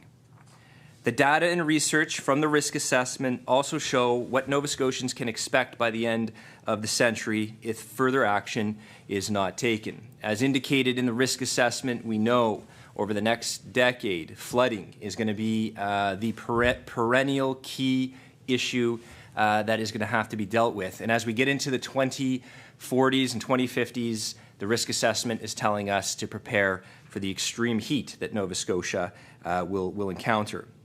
This risk assessment provides reliable information that government and others can use to address risk, take advantage of opportunities, and adapt to the changing climate. To protect the well-being of Nova Scotians, our government also released the Climate Plan for Clean Growth on December 7th, 2022. And this is our plan to prepare for climate impacts, reduce greenhouse gas emissions, and create economic opportunity in a clean future. We are ready on the front line, both adapting and taking action. 68 actions that will help Nova Scotians adapt to climate change, get off oil, make their homes more energy efficient, and save them money on their energy bills. Actions that will help us reduce our greenhouse gas emissions, including holding large industry and the electricity sector more accountable for doing their part. Actions that help create jobs and economic opportunities in the green economy. Mr. Chair, our government's vision is to become a clean, renewable energy, national and global leader within 10 years. This is a grand vision for Nova Scotia, and we're seeing that being executed with the work with green hydrogen, working with the federal government, with the environmental assessment for offshore wind. The work is ongoing, and this, I believe, is very exciting for the next generation of Nova Scotians. Reducing greenhouse gas emissions is a critical part of the global effort to slow climate change. And we are well on our way to meeting our 2030 greenhouse gas emission targets, 53% below 2005 levels. These are the strongest targets in Canada. And our new climate plan outlines how we will achieve this and put us on a pathway to being net zero greenhouse gas emissions by 2050. Together, we have an opportunity to make positive change and work together to protect each other and all that we value. You'll often hear me say that responding to climate change requires an all-hands-on-deck approach. I truly believe that. The future is ours to shape. This is why the Environmental Goals and Climate Change Reduction Act legislates sustainable prosperity as a shared responsibility. Every Nova Scotian, I believe, can find themselves in our climate plan. There are benefits, job and economic opportunities, and roles for everyone. For every everyday Nova Scotians, communities, municipalities, industry, youth, the environmental and climate change leadership in our province. This is a big job, but together we can shape our future, strengthen our economy, and protect each other and all that we value. Much like our government has prioritized health care for Nova Scotians, we're pushing hard for action on climate change. Our budget speaks to the fact that our government is doing more and going faster. We have increased funding and staff in our budget for 2023-2024 dedicated to our climate change work. We expect to spend at least $42 million this coming year to continue our work delivering commitments in our new climate plan. And that's just the start. This is a 5-year plan, and we will continue to invest in climate change in future years. This investment will help us continue our national leadership with reducing greenhouse gas emissions and fighting climate change. Over the past 18 months, our government has invested almost $300 million in programs and services that are helping to get Nova Scotians off oil and make their homes more energy efficient. Programs are preparing our province's future green workers and leaders, programs that are reducing greenhouse gas emissions. Mr. Chair, these investments are providing tangible benefits for Nova Scotians. Looking ahead to the new fiscal year, we are finalizing partnership agreements now that will further empower Nova Scotians and our communities to adapt to climate change. Very soon, we will be sharing the first round of projects funded under the Sustainable Communities Challenge Fund, a new project that came out of the Environmental Goals and Climate Change Reduction Act that invests $15 million directly into communities to empower them to mitigate and adapt to climate change. This matters because our communities are the first responders on climate change, and we're in the process of selecting the first round of funding recipients. And I look forward to sharing more about the great work communities will do with this funding later this spring. And no doubt, as many of the MLAs around this table know, travels throughout the province, you see firsthand just the incredible work being done on the ground by our local communities, by our municipalities.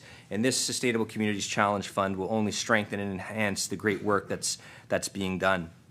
I want to thank the Nova Scotia Federation of Municipalities for their work in delivering this important new program. Nova Scotia's people and communities are resilient. They are strong and they are resourceful. Many of our communities have been dealing with the impacts of climate change for years now and have a wealth of knowledge about what they need to do to adapt. This funding is meant to empower communities to use their knowledge, their ideas, and their people to take action. I think, for example, Mr. Chair, visiting Bridgewater last summer and meeting with the council, the town council there, and learning about all the amazing climate initiatives that have been ongoing for many, many years. You think about the great initiatives in CBRM. You think about Halifax here in HRM. A lot is taking place. In the coming year, we also do more to help Nova Scotians adapt to climate change with the last of the revenue from the final cap and trade auctions. We will continue to design the new Nova Scotia Climate Change Fund, a more flexible program that we feel will deliver more benefits for Nova Scotians. We will continue to work and partner with Efficiency One, the Clean Foundation, our municipal units, academia, the MICMA, researchers, and others to support the all-hands-on-deck approach that is absolutely essential in responding to climate change. Mr. Chair, we know that carbon pricing is one way to motivate people to reduce their greenhouse gas emissions. It is a tool we are using as part of our response to climate change. In response to the new federal carbon pricing requirements, we did a thorough analysis to decide the path forward. Our analysis showed that cap and trade was not a viable option moving forward, as the current practice of giving fuel distributors free allowances was no longer eligible under the strict federal guidelines, the new federal guidelines.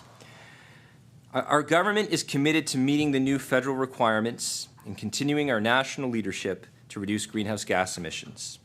This includes holding big emitters more accountable, making our homes and buildings more energy efficient, getting off coal, and moving to clean renewable energy and green hydrogen.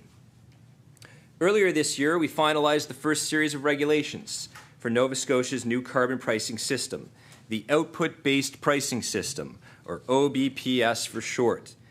Industry produces about 50% of Nova Scotia's carbon emissions. So we designed the Output-Based Pricing program to reduce these emissions and meet the new federal carbon pricing requirements. The program has 3 mandatory participants: Nova Scotia Power, Lafarge, and Donkin Mine.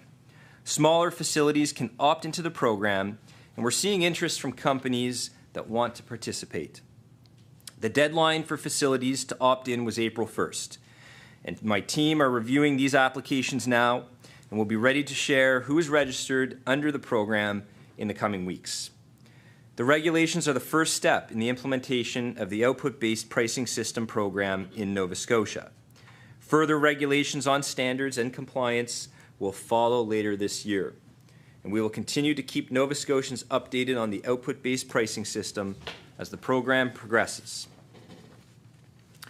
Mr. Chair, one of the areas most susceptible to climate change is our coastline. Our diverse 13,000 kilometers of coastline is on the front line of the climate change crisis, and much more of it will be vulnerable to the impacts of climate change in the coming decades. People who live along our coastline, they know this very well. They are experiencing and are at higher risk of storm surges, flooding, erosion, and storms. Nova Scotians are coastal people, and we've lived along our coastline for generations. And we will continue to live on our coast, but we need to rethink how we do this in light of how climate change is impacting our shores. In 2019, our caucus supported the Coastal Protection Act in the legislature. We supported it because we agree with the need to protect our coastline. Work on the regulations was underway when I became minister, and I certainly want to thank my predecessors for the work that went into this, and we continue to make this work a priority. Mr. Chair, my staff has been receiving a sustained volume of emails and calls about this legislation and the pending regulations. And it's become clear that while there is a lot of support for the Coastal Protection Act, property owners, or those who are considered buying property to build a house, cottage, or their dream retirement home, they have a lot of questions, and there is a general lack of understanding. We're also hearing that many Nova Scotians who live along the coast are not even aware of the legislation. So buying or building is a big investment, and we owe it to Nova Scotians, we owe it to property owners to roll out this legislation without any surprises. We also want to hear from property owners as we develop and finalize the regulations. We're going to take more time to listen and make sure that everyone who needs to know that change is coming, that they're aware of this and understand that they may or may not, and understand how it may or may not impact them. Our government wants the Coastal Protection Act to be successful. Public awareness, public education, and understanding is key to achieving this success. So, in the coming months, we are going to focus on public education and building understanding around the Coastal Protection Act. Our plan is to reach out to coastal property owners with information on the proposed changes so they can provide us with informed feedback. We want to have all Nova Scotians rally with us to take the necessary action to protect our coastline and ensure that development occurs in places that are safer from rising sea levels, erosion, flooding, and more powerful storms. I want to be very clear. This doesn't mean protecting our coastline is not a priority for the government. In fact, it's the opposite. Because this is such a priority to our government, we want to take a bit of extra time to do this right, and that means building awareness, understanding, and support for the changes we all need to make. The Coastal Protection Act is only one way we can protect our coastline and the people and infrastructure closest to it. There's other ways. Municipalities can, if they wish, explore the options they have for zoning and bylaws. We would also encourage anyone planning to develop or build along our coast to ensure they do their own due diligence so they can make informed decisions. So, for example, by referring to floodline maps, the province's new risk assessment, by talking to the Insurance Bureau of Canada or their insurance broker, they can contact Climb Atlantic as well. They have lots of current research and data which can help people as they plan and make decisions. And we'll continue to work with Nova Scotians, municipalities, the Association of Nova Scotia Land Surveyors, Engineers Nova Scotia, Geoscientists Nova Scotia, and the Mi'kmaq to finalize the regulations. I want to take a moment to thank an incredible civil servant, John Sommers, who is with us today, even though it is his vacation. And I want to thank him for his work on the Coastal Protection Act. Many of you here know John. After an impressive career with the province of Nova Scotia, John is retiring. We're going to miss John, but I wish him all the best. And I also know that the Coastal Protection Act file is in great hands with Gordon Smith and our coastal protection team. And I look forward to working with you, Gordon, as we collectively work to continue the work to protect our coast. So, Mr. Chair, the relationship between our health and time spent in nature is clear. Certainly during COVID, during the lockdowns, when we were able to get outside, I think Nova Scotians certainly recognized how important nature is to our mental, spiritual, and physical well-being. I personally spend as much time as I can with my family on our trails in Nova Scotia for exactly that reason.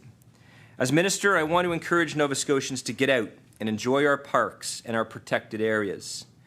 We all know that a walk in nature can do wonders for both our physical, spiritual, and mental health. We can be proactive by spending more time outside and reduce stress on a previously broken healthcare system. That's one reason our government has prioritized protecting more of our land and water. We also know that nature and biodiversity are our allies in the fight against climate change. Natural areas and healthy ecosystems are absolutely critical in the global fight against climate change. For example, natural areas capture and store carbon. Trees and natural areas help us manage heat stress. And natural areas play a role in mitigating the impacts of flooding. That is why the Climate Plan has 5 actions to strengthen biodiversity, prevent further biodiversity loss, restore natural areas, and protect more of land and water. In 2022, I was proud to announce that we protected an additional 9,300 hectares of Crown land, including creating the new Sackville River Wilderness Area. The new wilderness area will help conserve the Sackville River, restore important Atlantic salmon habitat, and help protect the Pockwalk watershed on which so many people of this area depend for their drinking water. I want to take a moment and thank Walter Regan, an individual that probably doesn't need an introduction to many parts of Nova Scotia. I want to thank Walter Regan of the Sackville Rivers Association and Chris Miller of the Canadian Parks and Wilderness, who worked tirelessly for years to help make this designation a reality. And when Minister Craig and Minister Johns and I had the opportunity in December to be in Sackville for this announcement, to see, well, you want to talk about a joyful occasion, an absolutely joyful occasion to see the hard work of those community members come to fruition and to be able to achieve the Sackville Wilderness Area. It was a sight to behold. So in addition to creating this new wilderness area, we created 6 new nature reserves, and we expanded 7 wilderness areas last year. These new designations bring us one step forward to achieving our goal of protecting 20% of our land and water by 2030. However, we have many more steps to take, and government cannot achieve this goal alone. We are fortunate in Nova Scotia to have many organizations doing outstanding work to protect our natural areas. Organizations that are highly regarded provincially, nationally, and internationally for their conservation leadership. Organizations like the Nova Scotia Nature Trust, Ducks Unlimited, and the Nature Conservancy of Canada, and many, many others. To help ensure they continue to carry out their important work and leadership, in December of last year, we announced $20 million in funding for the Nova Scotia Crown Share Legacy Trust. The Trust flows this funding to the conservation organizations who are doing outstanding work to acquire and protect private land with interested landowners. I know our conservation partners will put this money to good use, and I look forward to hearing about all the great things they will do with this funding. I want to thank our conservation partners for their leadership and their vision. Their work is improving the quality of life for Nova Scotians. It is helping to strengthen biodiversity and protect species at risk, and is helping in the fight against climate change. Achieving 20% conservation will also include working closely with Mi'kmaq in Nova Scotia to ensure their knowledge and priorities are integrated with this work. In partnership with the Mi'kmaq in Nova Scotia, we have developed a shared approach in advancing Indigenous protected and conserved areas in Nova Scotia. This begins with Nova Scotia Mi'kmaq identifying areas of interest for potential conservation on Crown lands. We will then work together to review and refine these conservation proposals and move sites forward for protection consideration through a process that includes opportunities for broader stakeholder and public input. One of the most meaningful moments in my professional life occurred at the end of January of this year, where I was humbled to join Chief Norman Bernard and Chief Leroy Denny and Wagmat Cook, where we took the first steps towards a shared governance of Kluskap Wilderness Area with our Mi'kmaq partners. A significant moment, in my estimation, in the history of Nova Scotia. As a student of history, to be able to be there with Minister McFarlane and sign the document, to begin the process of shared sovereignty over these lands. As Chief Norman Bernard said, this was something, a day he never thought would ever take place. So powerful moments are happening. moments that are making a big difference in the lives of so many people. Our government is committed to reconciliation with the Mi'kmaq. They have been stewards of this ecological area since time immemorial. The Glooscap Wilderness Area is a sacred place to the Mi'kmaq, and this is the first agreement of this type between Nova Scotia and the Mi'kmaq. And we will continue to work closely with the Mi'kmaq, the land trusts, and other partners to advance land and water protection throughout Nova Scotia. We're also working now on the next steps to make a decision about the proposed Archibald Lake Wilderness Area. Specifically, we are in the process of completing consultation with Mi'kmaq and completing a socio-economic analysis of the impact of that designation.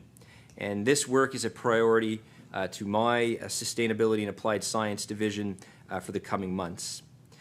As we turn our attention to fiscal 23-24, my team will continue to work to designate protected areas from the 2013 Parks and Protected Areas Plan. The Minister of Natural Resources and Renewables and I will also deliver a new protected areas strategy by December of this year, which will help inform the work we have to do to protect 20% of our land and water by 2030. I also want to acknowledge my federal counterpart, Minister Stephen Guilbeault, in the Department of Environment and Climate Change.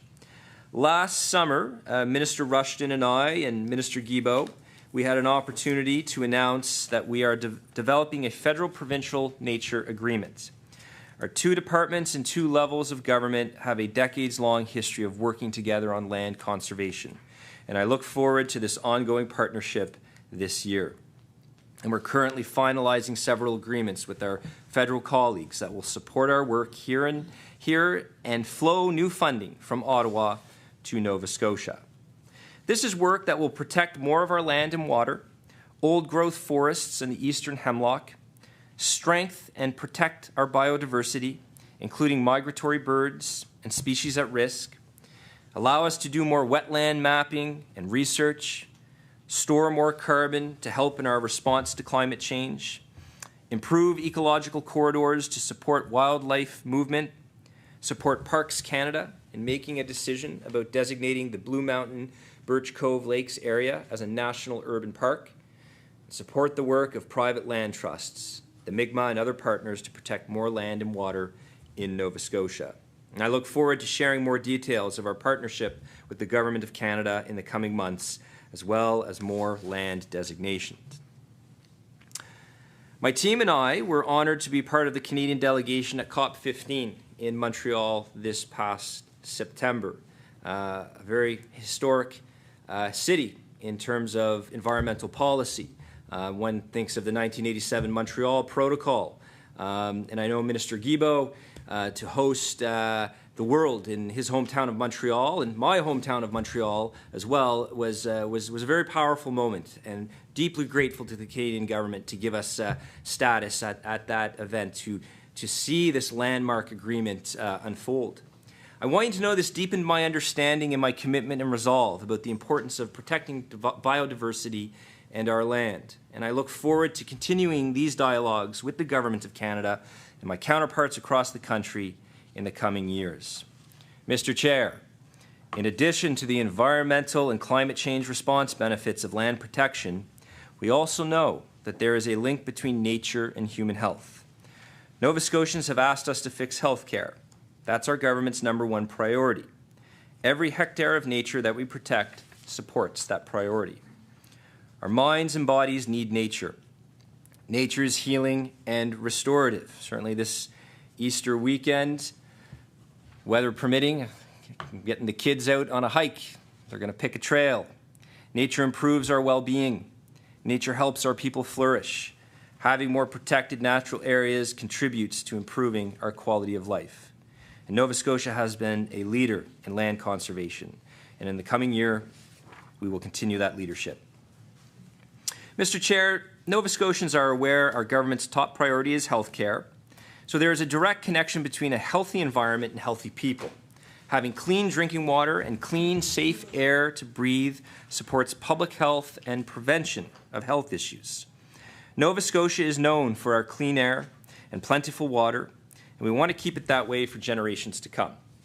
That's why our department is working on updating our quality standards on clean air and water. And my understanding, this is the first time we've updated this since the early 1990s. I suppose if a regulation was designed when most people still smoked and sat at a typewriter to design regulations, you know it's time to update the regulations. We started work last year to update ambient air quality standards and plan to have those finalized by 2025. The first step was consultation, which took place last summer. And we listened and received valuable feedback, which is informing our work. The updated air assessment guidance document is in the final stages of development and is expected to be finalized and available soon. Safe, reliable sources of water is also important for our well-being and health, whether it is for drinking, food production, recreation, or for our uses in our homes, such as bathing. Again, we are fortunate in Nova Scotia to have an abundance of clean water. To make sure that the water Nova Scotians depend on remains safe for humans and ecosystems, we are working on developing provincial water quality objectives. This work will help us set clear goals for water quality in lakes and rivers in Nova Scotia. Mr. Chair, about 50% of Nova Scotians depend on dug or drilled wells for their water. When we know climate change can impact water quantity and quality, one only needs to hear the stories from Southwest Nova over the years in terms of quantity and quality of water. This directly impacts the health of Nova Scotians with dug or drilled wells. And the Environmental Goals and Climate Change Reduction Act commits us to address barriers that exist for people to test and treat their wells. In the coming year, we will do more public education and awareness building to help make sure more people know why well testing is so important. Mr. Chair, Nova Scotians value and enjoy Nova Scotia's many beautiful lakes. With more frequent occurrences of blue-green algae, it is important that Nova Scotians know what to look for and the steps they need to take to protect themselves and their pets and still enjoy our lakes. Mr. Chair, we can expect to see more frequent blooms, even in pristine lakes, because of the impacts of climate change. Knowing what to look for allows people to be watchful and keep their families and pets away from potential harm. Last summer, we ran an education campaign to make Nova Scotians aware of the potential presence of blue-green algae, its dangers, and how to protect their families and their pets. The 2022 campaign was very effective, driving more than 79,000 users directly to the blue-green algae webpage. On Facebook alone, we reached more than 210,000 Nova Scotians with over 1 million impressions. We are running another campaign this year to reach more Nova Scotians. Strong, effective protection of our lakes and waterways is dependent on strong regulations. We already have strong regulations, but we are working to make them even stronger and to be modern. As our province grows and there is more development, we are doing more to make sure this development is not negatively impacting our lakes and waterways. Sediment and erosion are concerning, and that is why adequate prevention and control is so important. This is a complex issue and involves both municipal and provincial levels of government. Each have roles to protect our environment in urban areas where development is happening frequently. I want to assure Nova Scotians that developers have to comply with the Environment Act and its very robust regulations. Our province's watersheds, lakes, rivers, and waterways are among our most precious resources. And in the coming year, the department team will continue their work on water security and sustainable development. Mr. Chair, creating a circular economy and cutting down on waste and litter is essential to help ensure the health and sustainability of our environment and our resources. We are on a path right now to transform our recycling programs in Nova Scotia. Our waste management sector and the circular economy create jobs and business opportunities, and they drive innovation. Moving Nova Scotia to a circular economy was another goal we committed in the Environmental Goals and Climate Change Reduction Act. Nova Scotians have long been leaders in waste diversion and recycling, going back to the 1990s, and we're very proud of our record on solid waste reduction. Our work in the coming year will continue to support and empower Nova Scotians and municipalities to continue this trend, and we'll also modernize how we recycle. We currently have one of the lowest disposal rates in the country at 400 kilograms per person per year. We're proud of this achievement, but we want to do better. In the coming year, we'll develop a plan to help us meet the new 300 kilogram per person per year goal.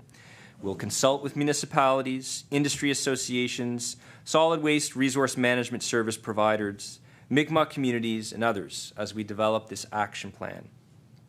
We have a legislated goal to complete this plan by the end of 2023. Mr. Chair, one of the most effective ways to reduce the amount of waste that ends up in landfills is through extended producer responsibility. When I appeared before you a year ago, we were consulting stakeholders to create the best possible extended producer responsibility program for our blue bag materials in Nova Scotia. We used the valuable feedback we received to inform the expanded program and regulations. And the department team is prioritizing this work, and I expect we will have the regulations ready very soon. Finally, this year, we will start to work on the Litter Bug Act, which will aim to reduce litter in our province. We value our partnerships with municipalities, waste management service providers, Divert Nova Scotia, and others to create greener communities and to support our respective waste reduction goals. I want to take a moment to thank them for the role that they play in waste management and reduction. Mr. Chair, I'm just going to have a drink of water. Mr. Chair, my department works actively to protect our health through a rigorous set of regulatory responsibilities. The correlation is simple. A healthy environment equals healthy people.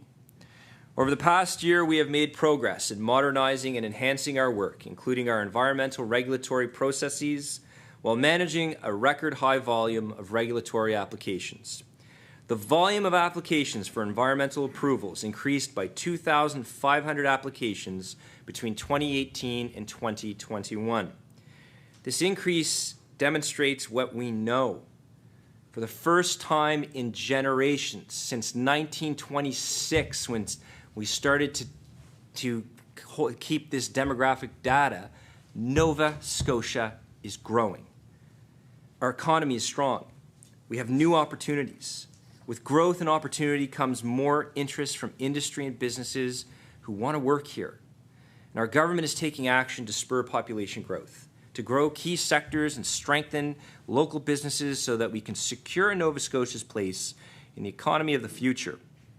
Our government has a vision not only to move away from fossil fuels by 2030, but to make Nova Scotia a global leader in clean, renewable energy within the next decade. Energy that will power our grid and meet the needs of Nova Scotians, and energy that we can export. I believe we have what it takes to be a producer and exporter of wind, tidal energy, green hydrogen, and so much more. Last fall, we made changes to ensure the green hydrogen sector has clear, easy to understand information about the environmental regulations they must adhere to in Nova Scotia. These specific changes clarify the environmental regulatory path for green hydrogen, while also maintaining our high environmental protection standards. As the regulator, my role is to be a steward of the environmental assessment process, which allows innovative projects like these to proceed while ensuring the environment is protected. We can do both, and do both extremely well.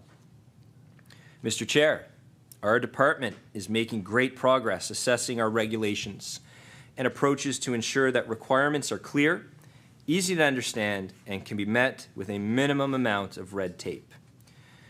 We want companies to spend less time trying to figure out our environmental protection rules, just be able to focus on knowing them, understanding them, and following them. By streamlining and modernizing our processes, we expect to yield even better applications and reduce the amount of time staff have to spend explaining our laws and regulations. It's important both for the department and our clients that we set clear expectations and follow through to ensure that these expectations are met. I want to assure Nova Scotians that this doesn't mean we are compromising environmental protection. In fact, it's the opposite. For compliance to happen, companies and industry must have clear knowledge and understanding of the requirements they must adhere to.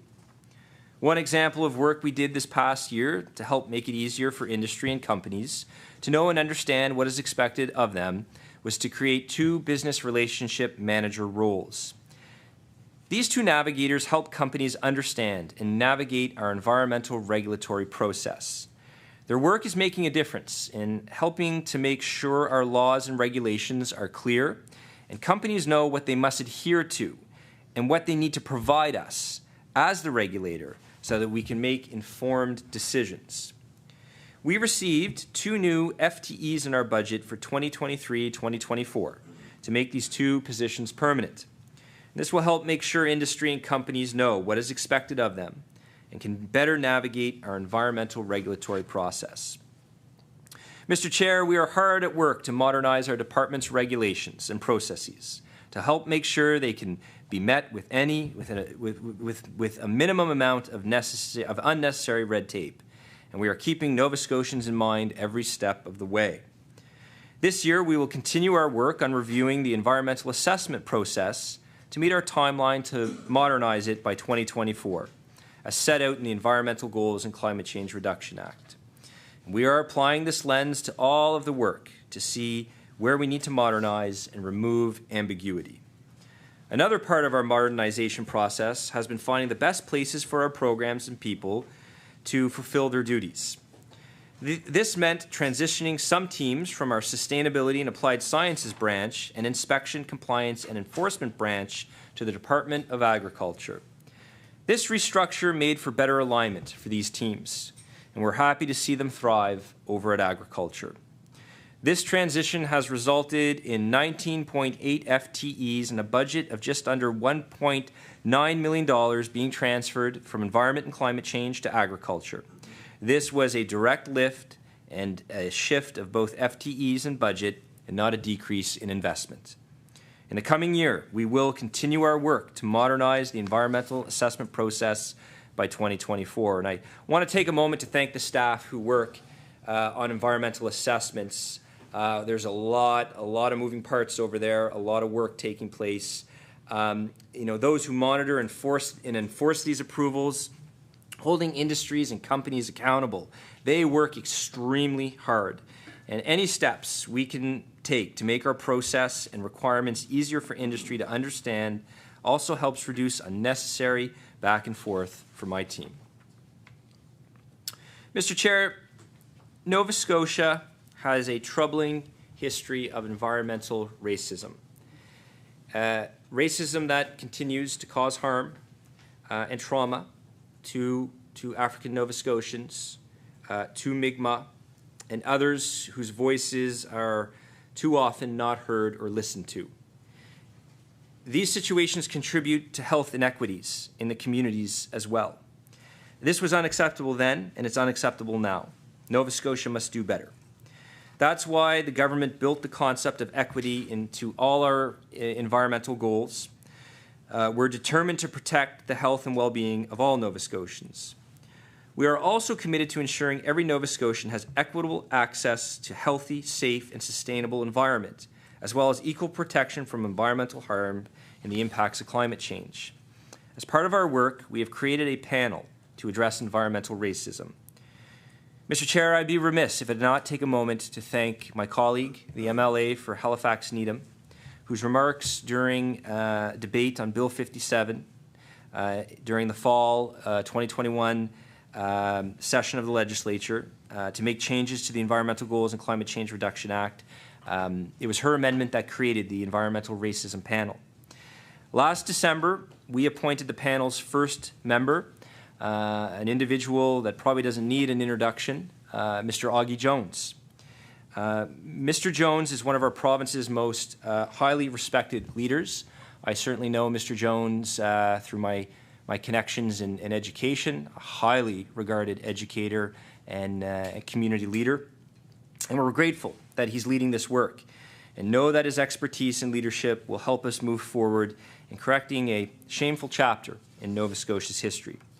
Mr. Jones is working now to provide his recommendations on the additional panel members and the terms of reference to guide their work. This information will be shared as soon as it is finalized. This panel is one way to support a community-informed approach to addressing environmental racism in the province. And we look forward to receiving the panel's recommendations by the end of December and to take their lead to address these historic wrongs. Mr. Chair, I've mentioned that many commitments that environment and climate change is responsible for under the Environmental Goals and Climate Change Reduction Act. I am proud to say that all of the commitments for 2022 were achieved. Of course, there is still much more to be done, and not just by us, but by all departments. Making progress towards sustainable prosperity is a shared responsibility. And many of my colleagues in other departments have commitments under the Environmental Goals and Climate Change Reduction Act, and I can tell you they are hard at work on achieving them. I'm so pleased that we're working towards a clean, healthy, and sustainable future together. You will be able to read about the progress we're making across government in the second annual progress report that will be released before the end of July. Mr. Chair, I want to conclude with some words of gratitude. First, to my amazing team at Environment and Climate Change. Their work is making our province one of the best places to live, work, and visit.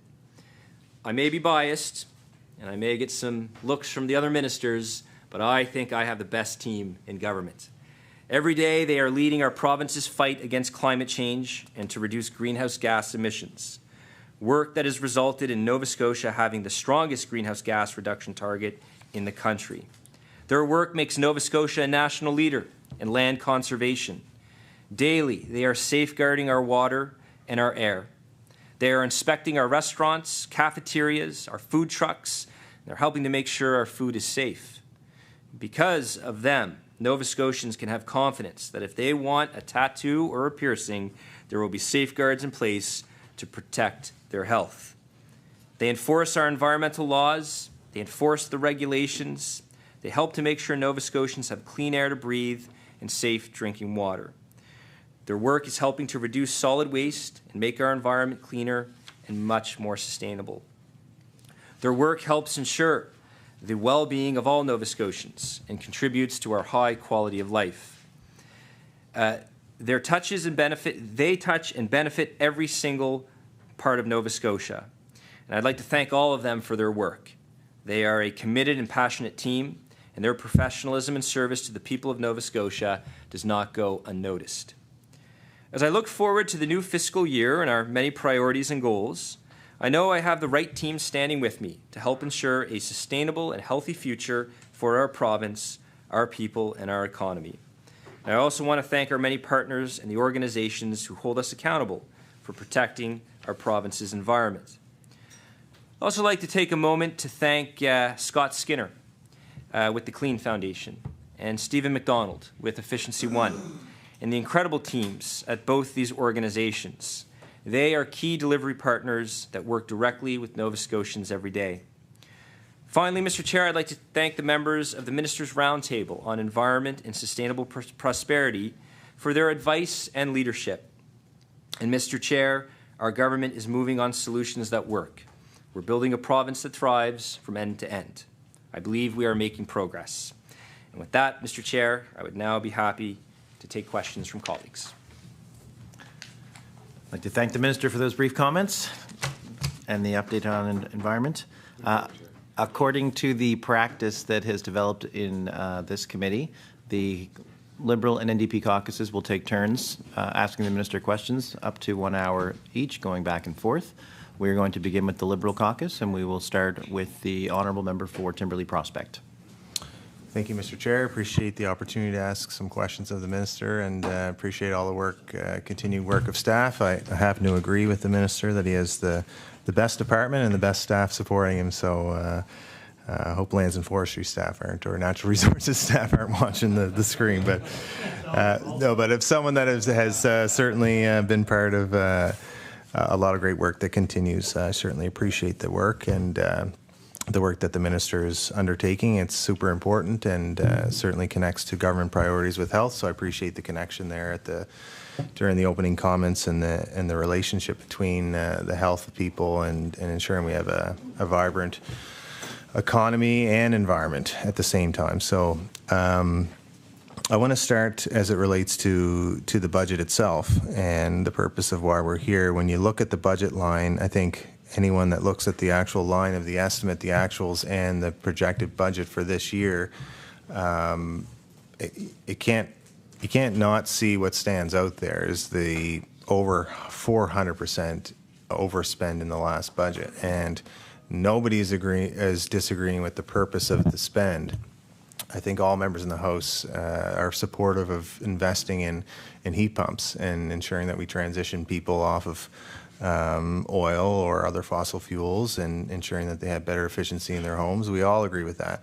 But it's the principle and the practice of coming to the legislature and approving your budget for the next fiscal year and then going from a 30 or 40 million, I don't have the budget books, but roughly 35, 40 million is the typical budget line for environment, and then booking 100 and some million over, and environment's not the only department guilty of this, and the minister's government is definitely not the only government guilty of overspend. We did it too, but I would submit that it's fair to say that this government has taken this practice to a whole new level, which has caught the attention of the Auditor General, and we're the only province that does it. And so on principle, I just wonder the minister's comments if he feels that this is something that will continue into the next year, because I somewhat think it's futile to even be debating a budget when we're not even privy to what is actually going to be spent in this fiscal year,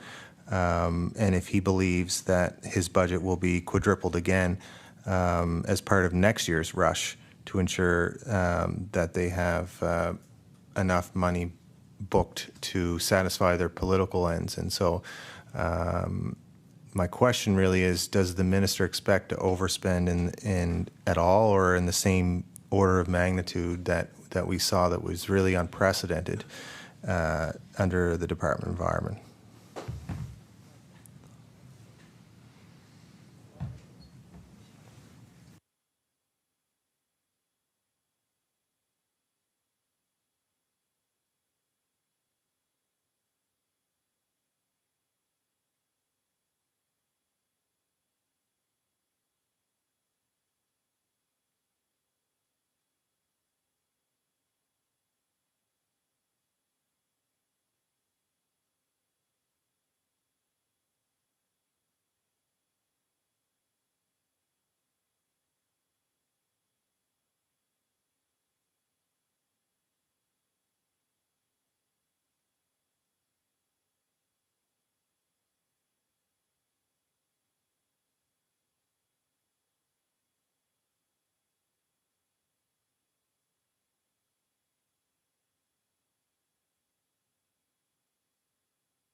I recognize the Honourable Minister of Environment and Climate Change. Thank you, Mr. Chair, and I want to thank the honourable member for that question. Climate change investments are a priority to this government, and so what you're seeing here is a timing difference. You have the in-year forecast that's outlined there, and let's not forget now we have an approved climate plan now. Right, and along with that is going to be allotted expenditures that will go to financing these very important 68 goals.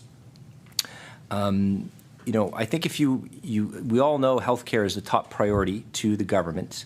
I wouldn't classify this as overspent. I would classify this as much needed investments. Whether it's in heat pumps, whether it's 20 million for nature conservation, these are badly needed investments. I can tell you, the other hat that I wear as chair of Treasury Board, certainly there was a lack of investments in the previous government in certain areas, and I don't say that as a knock. Whereas contrasted with the current government, we're making some key investments, whether it's in healthcare, whether it's in climate adaptation, climate mitigation. And over the next 5 years, these key investments will be guided by the climate plan. And following the release of the climate plan, a week later, Department of Natural Resources and Renewables immediately announced a key action item of one of the goals of helping Nova Scotians convert to heat pumps. So look, there's accountability built into this every year, as I mentioned in my opening remarks, to the legislature. Every July, there is an annual report on the Environmental Goals and Climate Change Reduction Act. And there's a full accounting in terms of where the money's being allocated. And I'm confident in the investments that we're making. I truly believe, Mr. Chair, it's going to make a tangible difference, a huge difference in the lives of Nova Scotians as they convert to heat pumps, as we work together with our partners for nature conservation. So and then with respect to the overspent, there was what the member classified as overspent. I see these as critical investments, investments that are necessary to move Nova Scotia forward. As our climate changes, Nova Scotians, the ways in which they heat and cool their homes need to change. We need to amp up energy efficiency programs, and we're going to continue to do that because we know it's the greatest way to help Nova Scotians in a very tangible way. Recognize the honourable member for Timberlea Prospect. I appreciate the answer, and I'm actually arguing the opposite. If we are looking to these important investments, and if they are indeed important to spend that much, then why wouldn't we come into this year's budgeting asking for a significantly increased budget so that we can continue to spend in these areas? And you have a new climate plan, you're going to need substantial more revenue to put into this. I've been there before, and if we're talking about past governments not spending where we need to, I remember looking at all the historic mines, gold mines, and other mines that need a remediation and needing to go to Treasury Board and finding tens of millions of dollars to put into ensuring that we cleaned up the mess. Not even talking about probably the biggest example would have been Boat Harbour, and continuing to go back to Treasury Board every year for hundreds of millions of dollars more to look at the remediation that all governments of all stripes left behind when our government took over and finally tackled that very tough issue, and the VG falling apart and can't drink the water. I mean, that's a circular, I think, conversation that we'll have in terms of like costs that other governments have left for future governments to take care of. But I digress. I want to talk about the revenue in the budget this year and the estimate that the Department of Environment is forecasting. Where can we find the output-based performance standard revenue that we know is substantial? The minister referenced it in his opening remarks. He even referenced the participants that we know of that are going to be contributing. So we know Nova Scotia Power is contributing, which was announced on the first day, and subsequently we know Lafarge and Donkin will be participating, potentially more. So I tried to find some information at the committee level, but surely the government has some idea in terms of revenue, and they're responsibly booking some revenue that's coming into the province, into the new climate change fund that they've put forward. I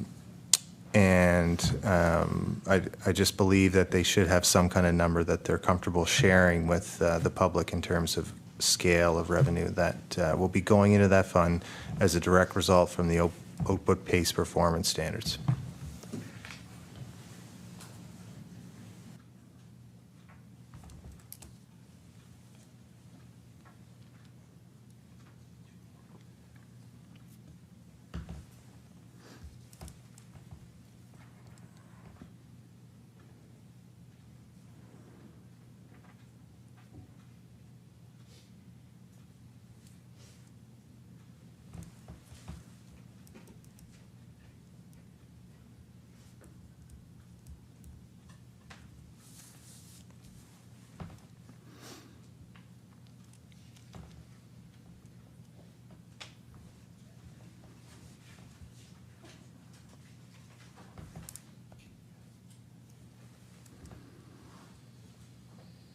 Recognize the Honourable Minister of Environment and Climate Change.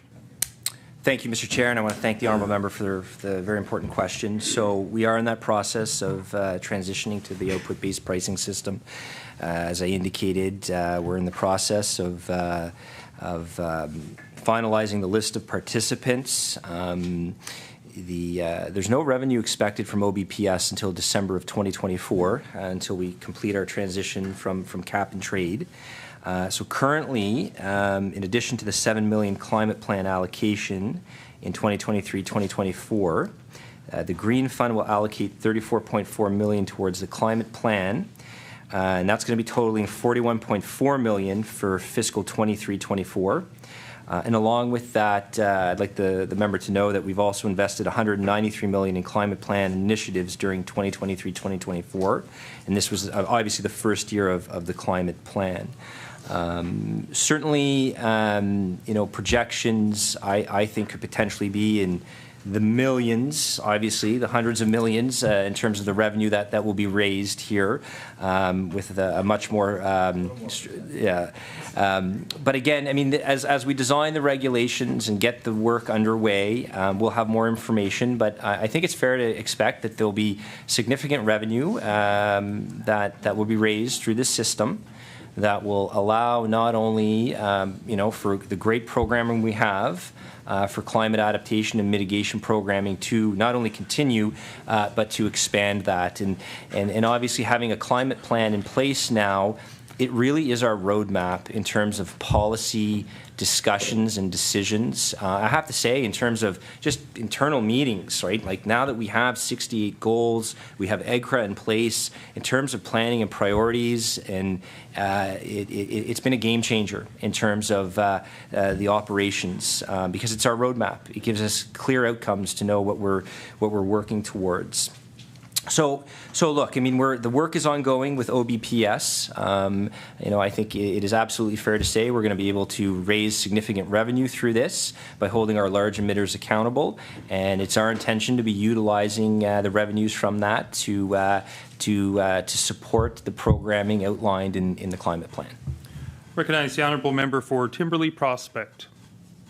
Is this the fund that will continue to fund the programs and initiatives in the Green Fund? Will those funds be allocated into the Climate Change Fund to continue to fund those types of programs?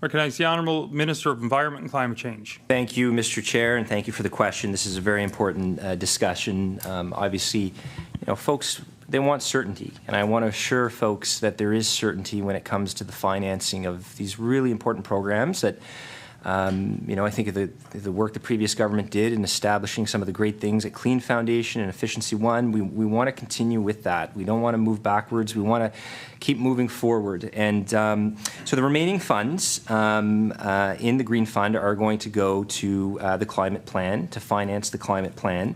And as we transition to the output-based pricing system, that will be put into the Climate Change Fund, which will replace the Green Fund.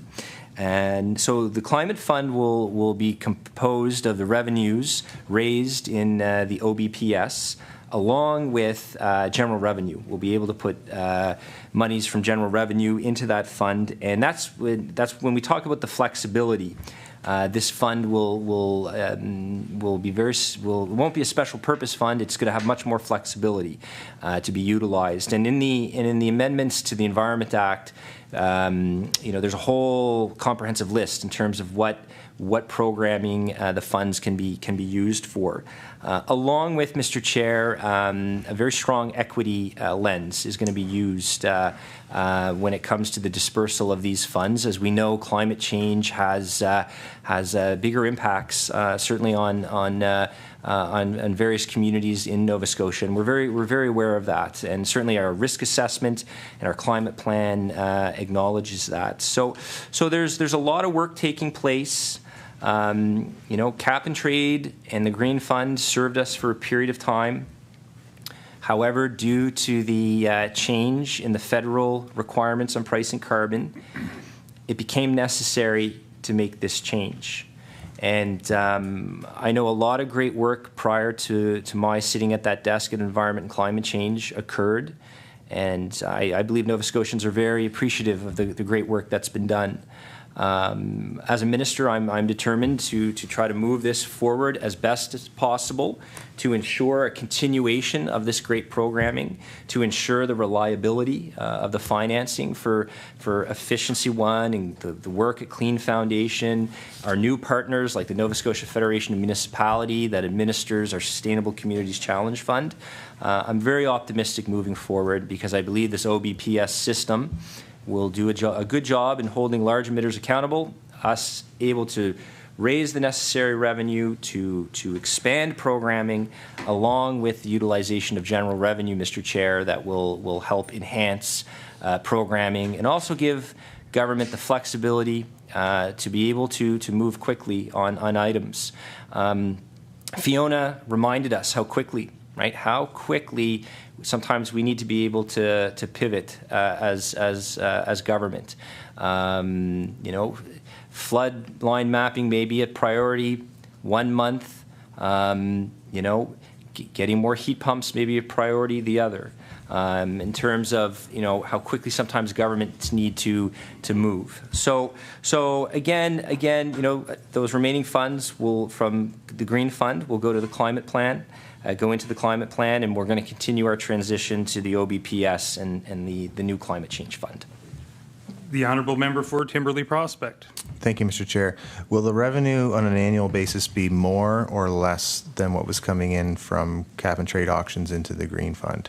And if the minister could also tell us what he knows on the impact on the cost for Nova Scotians. So we know part of the reason why OBPS was the chosen carbon pricing system for the utility and large emitters was that it was a reduced cost in comparison to the backstop, the carbon tax. But there still has to be a cost. That's the only way you're raising revenue, and that Nova Scotia Power and Lafarge and Donkin, I can only say those three because that's what the minister has said will be participating. What is the cost? So there's two questions in there. I'm just trying to get as many questions in as I can. Comparison to revenue and what are Nova Scotians going to be paying? I'm mostly interested on what they're going to be paying on their power bills. I think it'd be more difficult to figure out how it's going to implicate Lafarge and cement and things like that. But what is going to be the impact on power bills, I think, is really important to know.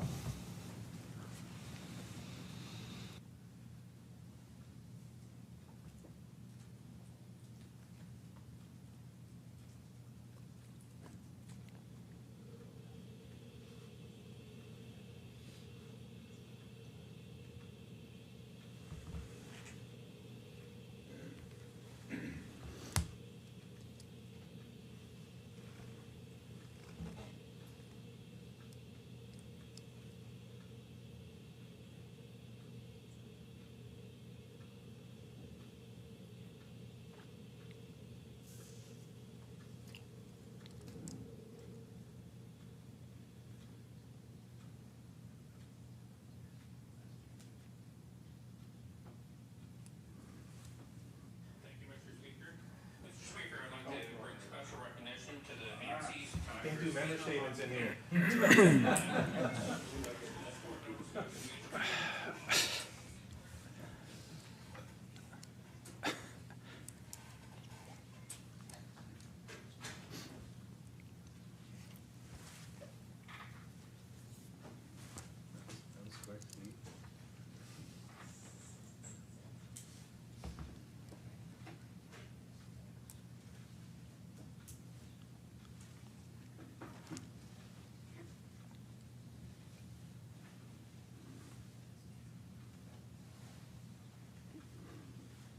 The Honourable Minister of Environment and Climate Change. Thank you, Mr. Chair, and I really appreciate the question asked by the member. I think we all acknowledge as elected officials having the honour of representing our communities, just, you know, how affordability and cost of living is a big question, is a big lived reality for a lot of our residents, and I certainly hear from my folks, you know, some of the challenges. So we know with cap and trade, and the honourable member would be aware that the revenues fluctuated with cap and trade. With OBPS, we're continuing to work with on the design of that, and you know we expect there'll be fluctuations with OBPS as well, but we're continuing to work on the design details for that. However, it is our commitment that we are going to fully fund all of the climate objectives from the OBPS. So, with respect to the federal backstop on the industrial side, if that had been imposed on Nova Scotia by the feds, it would have been very problematic. In our estimates, it would have caused a 7% impact to rates, and the impact of the provincial system is expected to be significantly less. So that's why we were very, very adamant about making sure that the provincial OBPS was the way to go.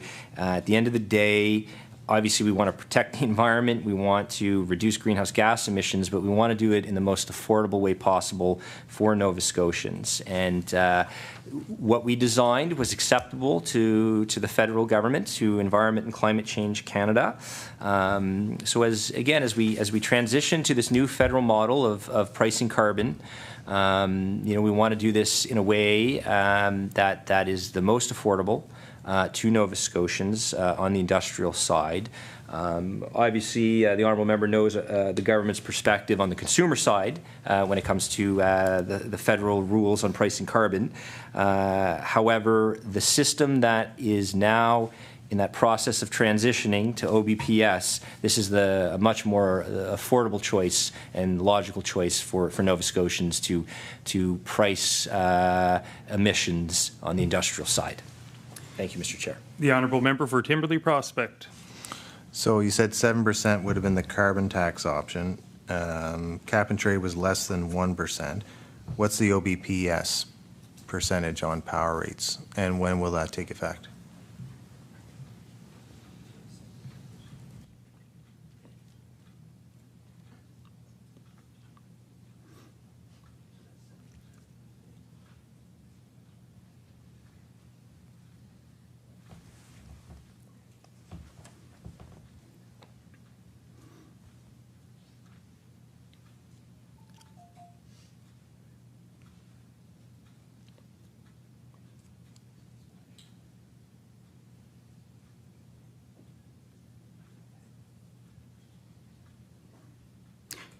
Recognize the Honourable Minister for Environment and Climate Change. Thank you, Mr. Chair. So to answer the member's question, it would have been a 7% increase under the federal OBPS versus a 1% increase under the provincial OBPS. But again, I want to highlight that you know, the design details of OBPS, the work is still ongoing. The Honourable Member for Timberley Prospect. Okay, so correct me if I'm wrong then, is it virtually the same as the impact that cap and trade had on our electricity bills? The operative word being virtually.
The Honourable Minister of Environment and Climate Change.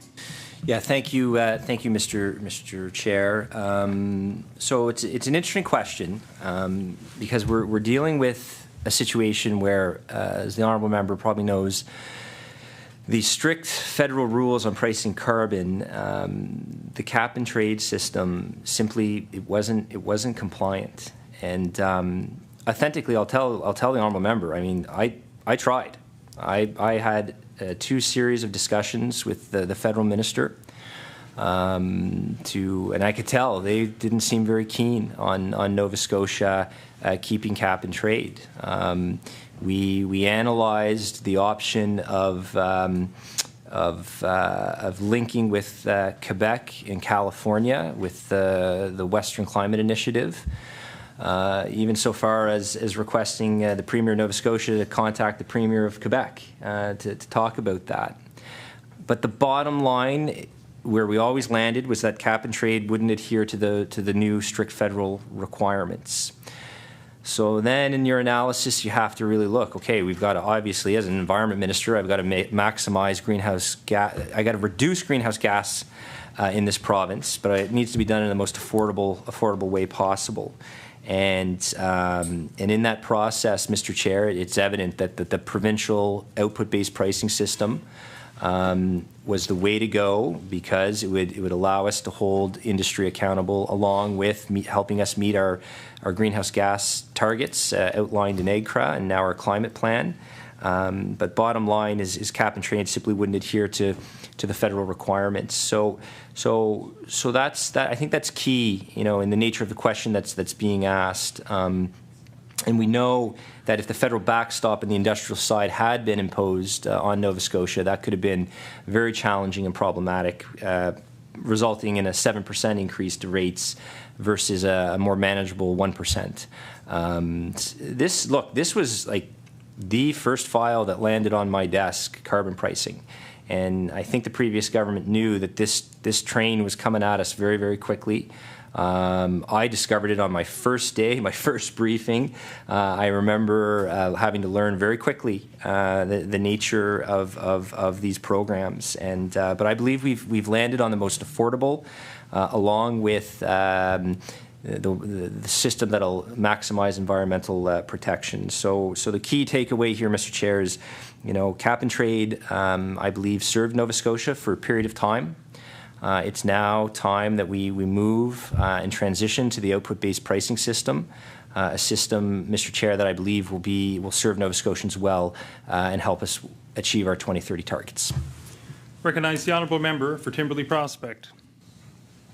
Thank you, Mr. Chair, and I appreciate the authenticity, and I do believe the minister in his genuine assessment of the situation and the challenges that were presenting him on day one.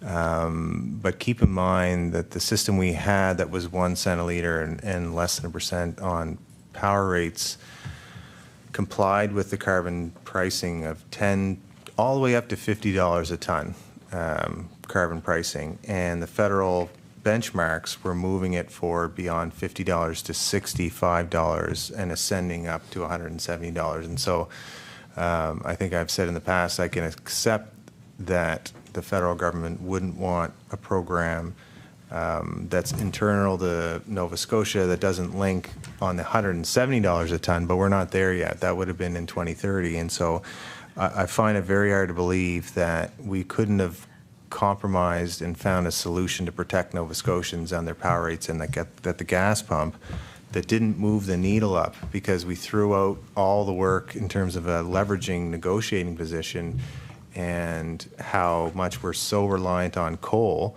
and other fossil fuels and the cost of it, because as we established last night, it's triple the cost of renewable energy, and we don't have access to hydro like Central Canada does. We don't have access to cheap natural gas like Western provinces do. And so we're in effect being penalized by something that, and we lost our complete position that we brought to them, to the federal government, back in 2016 and into 17 when we passed the cap and trade legislation. And so I think it is it would have been a preferable position that if there was a fight with the federal government, which there was even under our government, that I think the new government, this government, should have stood their ground and said, we are going to keep the cap and trade system and we're going to move the price up to comply with the benchmarks. And if you don't think that it complies with the new system, then apply what the backstop is. And that's what's happening anyways. They're applying the backstop. And so I just think that we're getting shafted, frankly, with this new system, where we have the same impacts on power or maybe more. We have Lafarge and some other companies that will be paying more. And now we have all Nova Scotians paying more than 15 cents a litre. They're going to have the highest jump in tax on their gas than anywhere else in the whole country, because the system that we had before was 1 cent. And so every other province is going to increase from the $50 a ton to $65 a ton. We're going to be doing that, but we're actually going to be jumping by 14 cents a litre. So other provinces are going to move up 2 or 3 cents a litre. We're going to move up 14 cents a litre because we're paying 1 cent a litre. And so that's a hard pill to swallow. And I do think that the provincial government has some responsibility in that. And they do have a political way of saying that it's a federal government policy to price carbon, and Trudeau, the name Trudeau is, I think, even synonymous with carbon pricing, and I think that's why they get away with it. But maybe I'll leave that alone for now and move to solid waste, a completely different category, which is yeah, an interest of mine. But yeah, are you going to price methane next? No, I'm just joking. No, on solid waste though, we're going to look at. I just want to look at the target. This is an area that certainly Nova Scotia was a leader. Arguable if we're still a leader, in my view. This is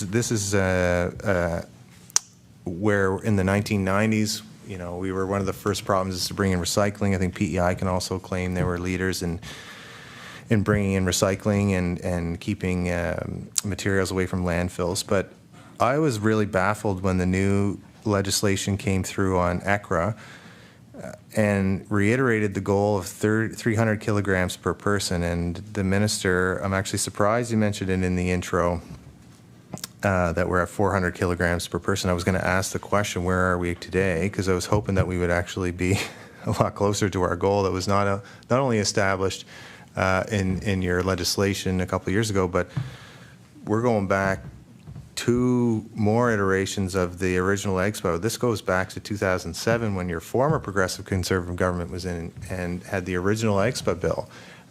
300 kilograms per person was the objective, and so this is no criticism to the current minister.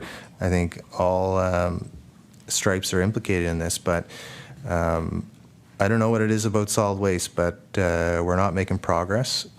Certainly some municipal units have, and from my memory, HRM made a lot of progress with clear bags, and I think it was Digby that was leading somewhere down that region, was leading with achieving the 300 kilograms per person. It can be done. I think the province can do it, but we're at 400 kilograms per person.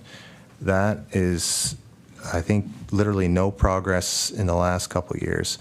I wonder what the minister has in mind, and how when do we believe that we will actually get close to this 300 kilogram per person target for landfilled materials. And I guess I'll try to add something to this so that he can maybe add some specifics.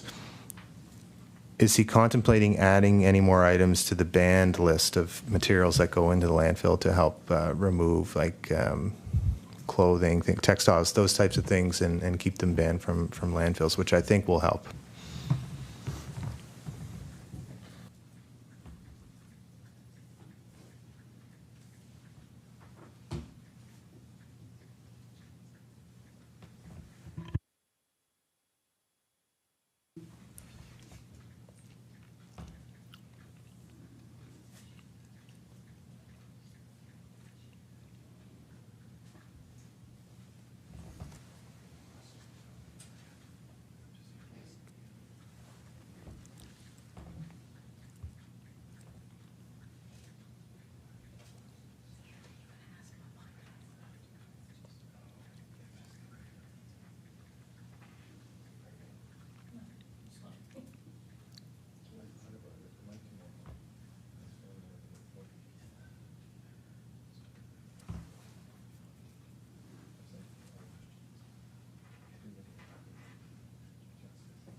Recognize the Honourable Minister of Environment and Climate Change. Thank you, Mr. Chair, and I want to thank the Honourable Member for their comments and questions. A couple of things, though, I want to sort of unravel and package, peel the onion back on a bit. So with respect to cap and trade, just returning back to that, it's again, just a couple facts I want make sure that are out there that are established. It doesn't work under the strict federal rules on pricing carbon. And I want to be clear with Nova Scotians that the Premier and I and the government, we really stood our ground on this. A series of meetings and negotiations took place with Minister Guilbeault and I, back and forth, discussions, and we presented in August of last year, I believe, a very progressive climate change plan alternative to pricing carbon. We do not believe in a time of historic inflation that imposing a carbon tax on consumers is the appropriate path for the federal government to take. We know that there are multiple ways in which you can fight climate change, and we do not believe as a government that adding 14 cents a litre to the price of gas is the proper way to go, especially in a province where the Department of Finance has data that shows, like, no matter how the price of gasoline fluctuates in Nova Scotia, people still drive. They still drive, and the end goal of pricing carbon on the consumer side is to change behavior.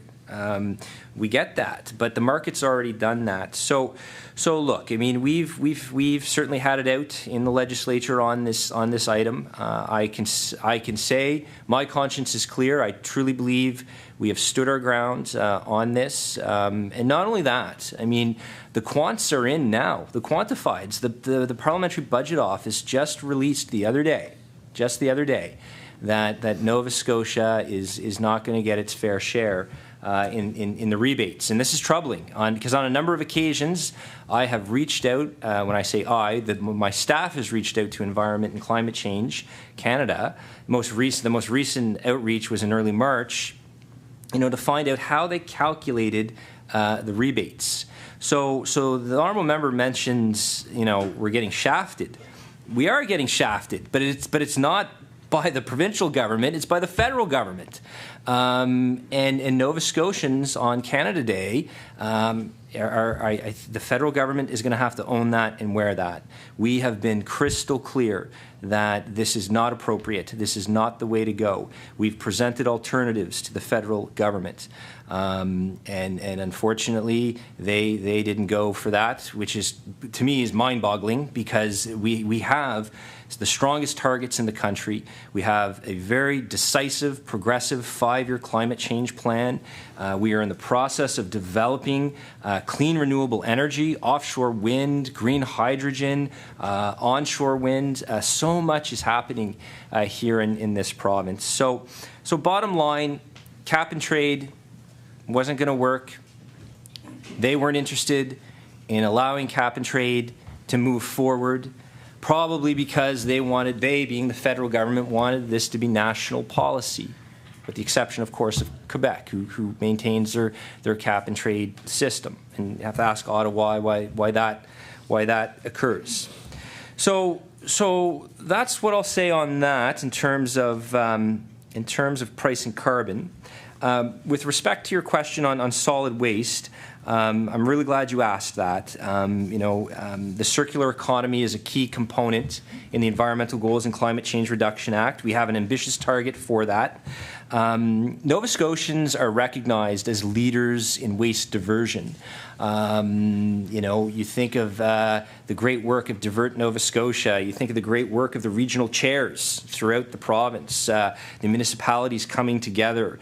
And for the last number of months, we've been working together on expanded producer responsibility for printed paper and packaging. And, these regulations are a top priority to me. Certainly, I remember first being appointed to this position and having to pull over, a friend of mine called, a local HRM counselor, and he was like, you know, Hallman, like, what about EPR? And I'm like, what's EPR? And you have to educate yourself and learn how quickly just how transformational extended producer responsibility will be with printed paper and packaging. So this year we're working on that ambitious target, that legislated target. By the end of this year, we'll have a plan to get us from what that plan will look like to get from 400 kilos per person per year to 300 kilos per person per year. And I have all confidence in my team to get us there. I know, Mr. Chair, there's been some great work done in the last couple weeks by my staff on EPR. And this isn't going to be done in isolation. I mean, we're going to be looking at regional coordination of our EPR programs with New Brunswick and PEI. A lot of stakeholder consultation has gone into this, and I can say with certainty, with confidence, that Nova Scotians over the next number of years are going to see a transformational change in how we do waste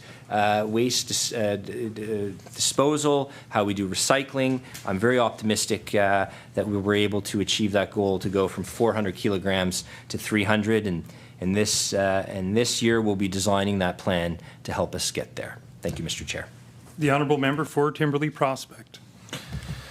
Thank you, Mr. Chair, and I just want to remind the member that that so-called plan that the minister put forward was similar to the plan that Premier McNeil and Minister Miller put forward to try to fight the carbon tax, which was not even part of how we got to the cap and trade resolution. And they didn't like the cap and trade then, even when it was approved.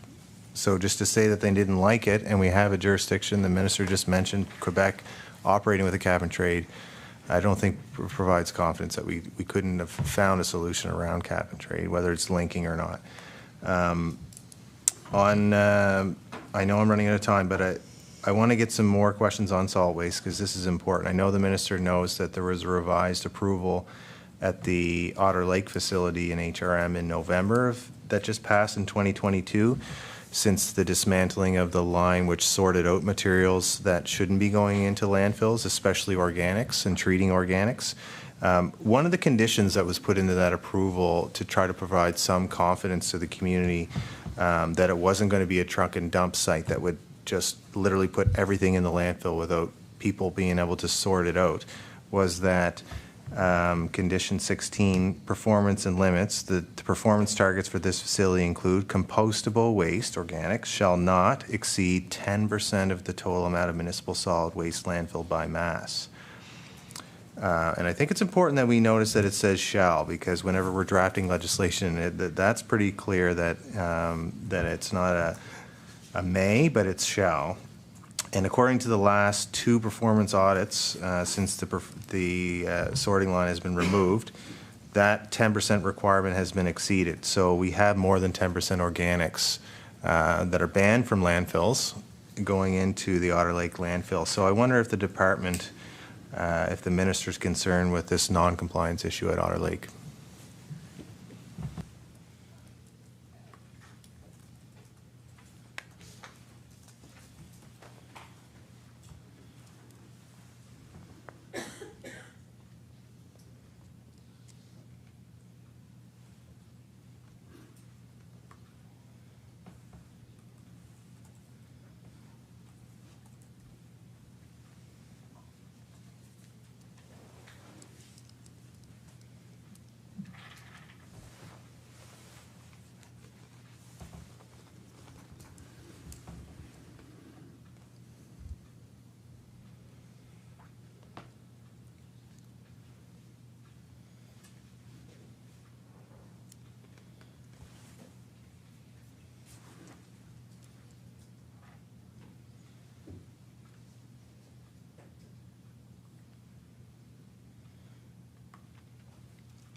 Recognize the Honourable Minister of Environment and Climate Change. Thank you, Mr. Chair, and I appreciate the question. As the honourable member knows, there are very strict terms and conditions related to this. At any time, if there's ever any concerns, I want to encourage community members to reach out to our Bedford office. As the honourable member knows, we're always open to hearing feedback, concerns. And so I just want to highlight that because I think that's very, very important that we keep those channels of communication open. As the member knows, I mean, the front-end processor, it's still doing its work. HRM has submitted a compliance plan, and they can discontinue. I'll just a moment here till we get some more information for you here. Yeah.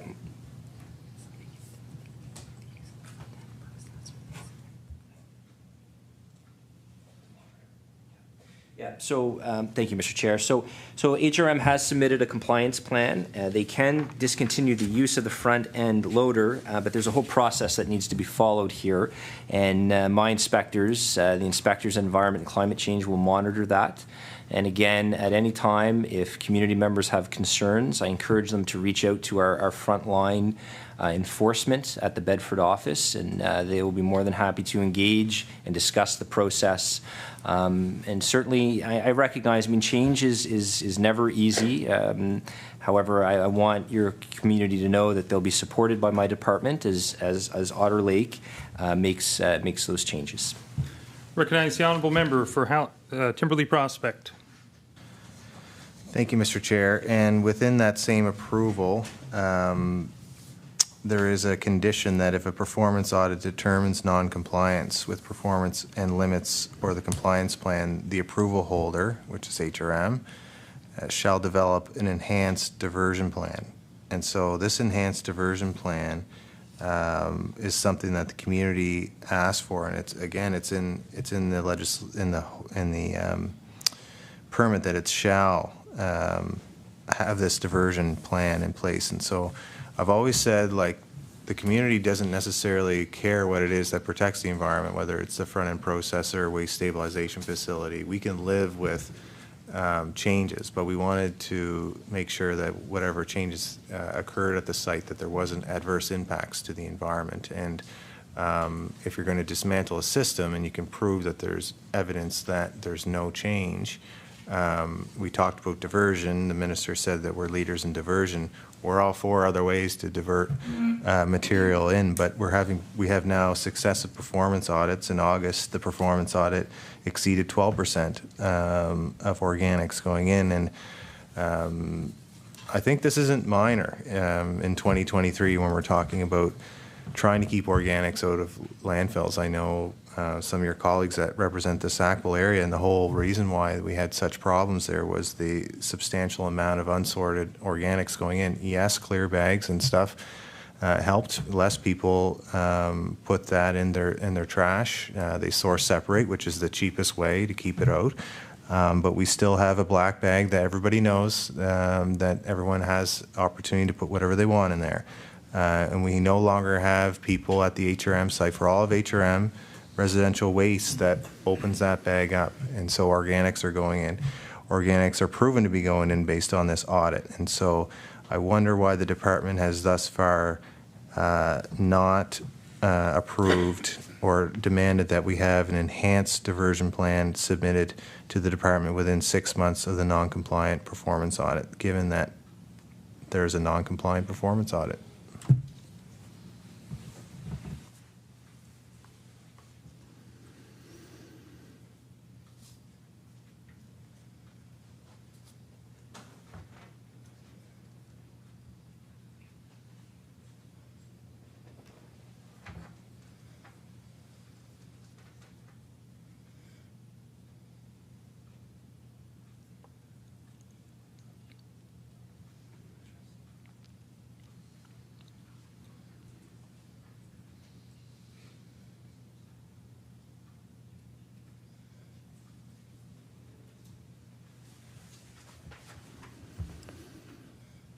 The Honourable Minister of Environment and Climate Change. Thank you, Mr. Chair, and thank you for the follow-up question to the honourable member. So as the honourable member knows, I mean, the front-end processor has to remain on site. And obviously, if there are concerns, I'd encourage the member to bring this. We'll bring this to the Bedford office.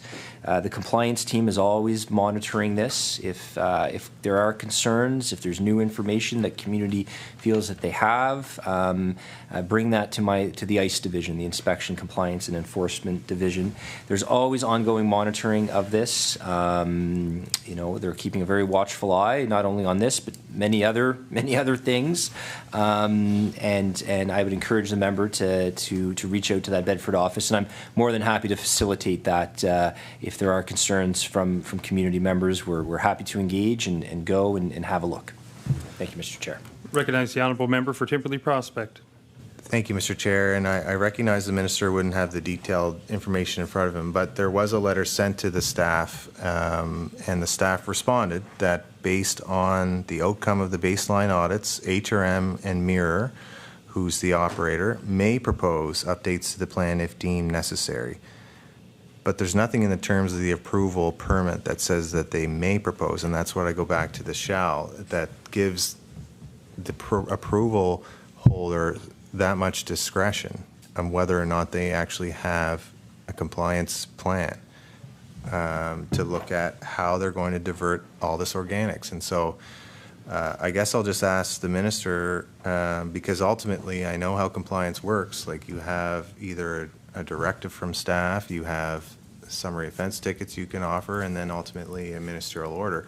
How many audits that will be deemed non-compliant will it take for the minister to actually enforce what is actually in the permit? And again, this is something that is not minor, because the community has to endure a dismantling of what is an environmental protection, or has always been said to be an environmental protection from HRM Council and from the operator. At one point, the operator was even fighting to keep it in place when it was in their own financial interest. But now we have both HRM and Mirror not wanting to operate these facilities, and whether or not the facilities are operating is besides the point. We don't want, to the extent possible, materials that are banned buried in the ground, organics, things that smell, things that draw rodents, things that impact potential groundwater. So what would it take for the minister to intervene for a ministerial order to bring the performance audit to his desk to assess, to see if there's another plan, and follow what's in the permit, which says that there should be a revised, enhanced diversion plan in place if there is non-compliance within 6 months of the non-compliant performance audit. So we now have 2 in a row.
Recognize the Honourable Minister of Environment and Climate Change. Thank you, Mr. Chair. Thank you to the honourable member for the question. As always, if there are concerns, I encourage the member to bring that forward to my team. I want to assure the honourable member that there is always careful due diligence taking place with these matters.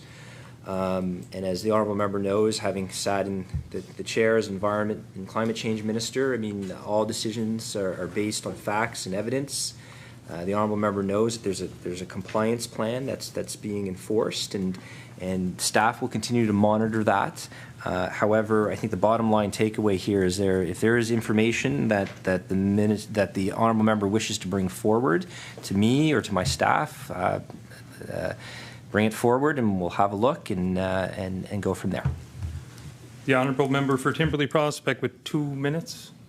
Thank you. Also in the permit, there is an opportunity for a technical steering committee as in the approval permit for the operation of the landfill. This was something that the Community Monitoring Committee advocated for. The department said that they do not believe the establishment of a committee is warranted at this time. That's the quote from the letter back from staff. I don't see any reason, unless there's something that the operator doesn't want community to see, to have someone from the Community Monitoring Committee to be able to be a part of a technical steering committee together with the owner, the operator, with HRM as the owner of the landfill as part of the permit. And I'm wondering if the minister will have a discussion with staff to reconsider this current position in the framework of being transparent, given the significant change at the landfill.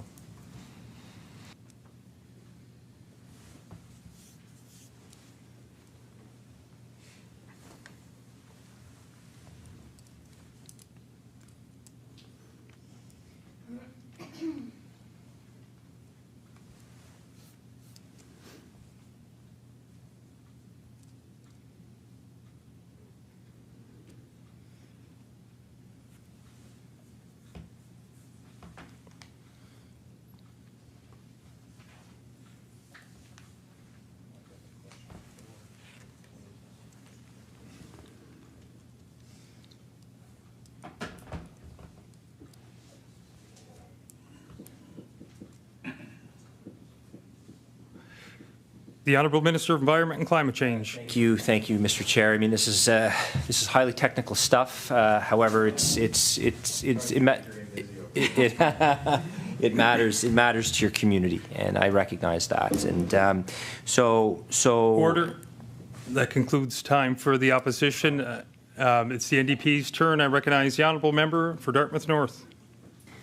Thank you very much, Mr. Chair, and thank you, Minister, and all the folks in the department that are here, and for all the work that you do. Who's Andrew Murphy? I'll talk to you later. It's nice to hear your name. You helped me with the thing like when I was very first elected. So I just wanted to make a couple of sort of general comments based on the minister's comments. You know, I've noticed now this is my third or fourth department that I've been asking questions in, because I have 800 portfolios, and with each minister, the speech is the same. It begins with the thing on healthcare, and which is great. That's good.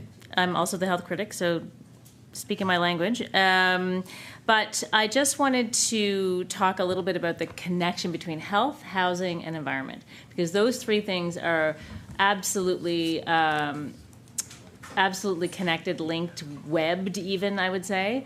And so, and sort of all of those things, in fact, at a constituency level are particularly concerning and worrying for me. But also, I feel like there's a lot that could be done in those, as an inner city riding, and then someone from, the countryside. I think that I'm going to ask a few questions about that. So, the minister said the government's focus on health is quite broad, which is great to hear, because obviously climate change is having a significant impact on health, both physical and mental. And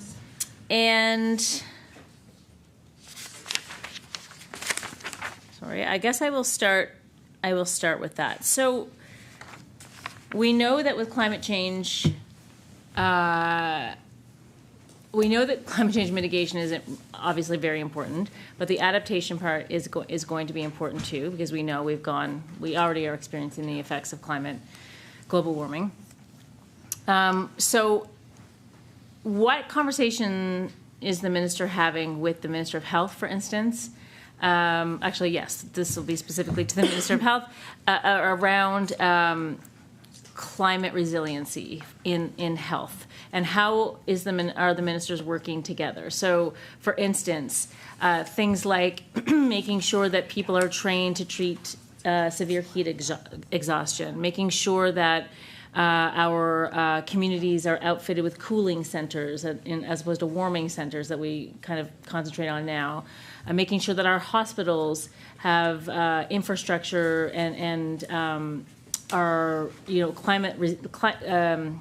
storm resilient, and blackout resilient, not just like weather storms, but the idea that we could have brownouts or blackouts on our power grids, that kind of thing. Can you talk about any conversations you're having?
I recognize the Honourable Minister of Environment and Climate Change. Thank you, Madam Chair, and I want to thank the member for this. It's a really important question, the interconnection between health, housing, and environment.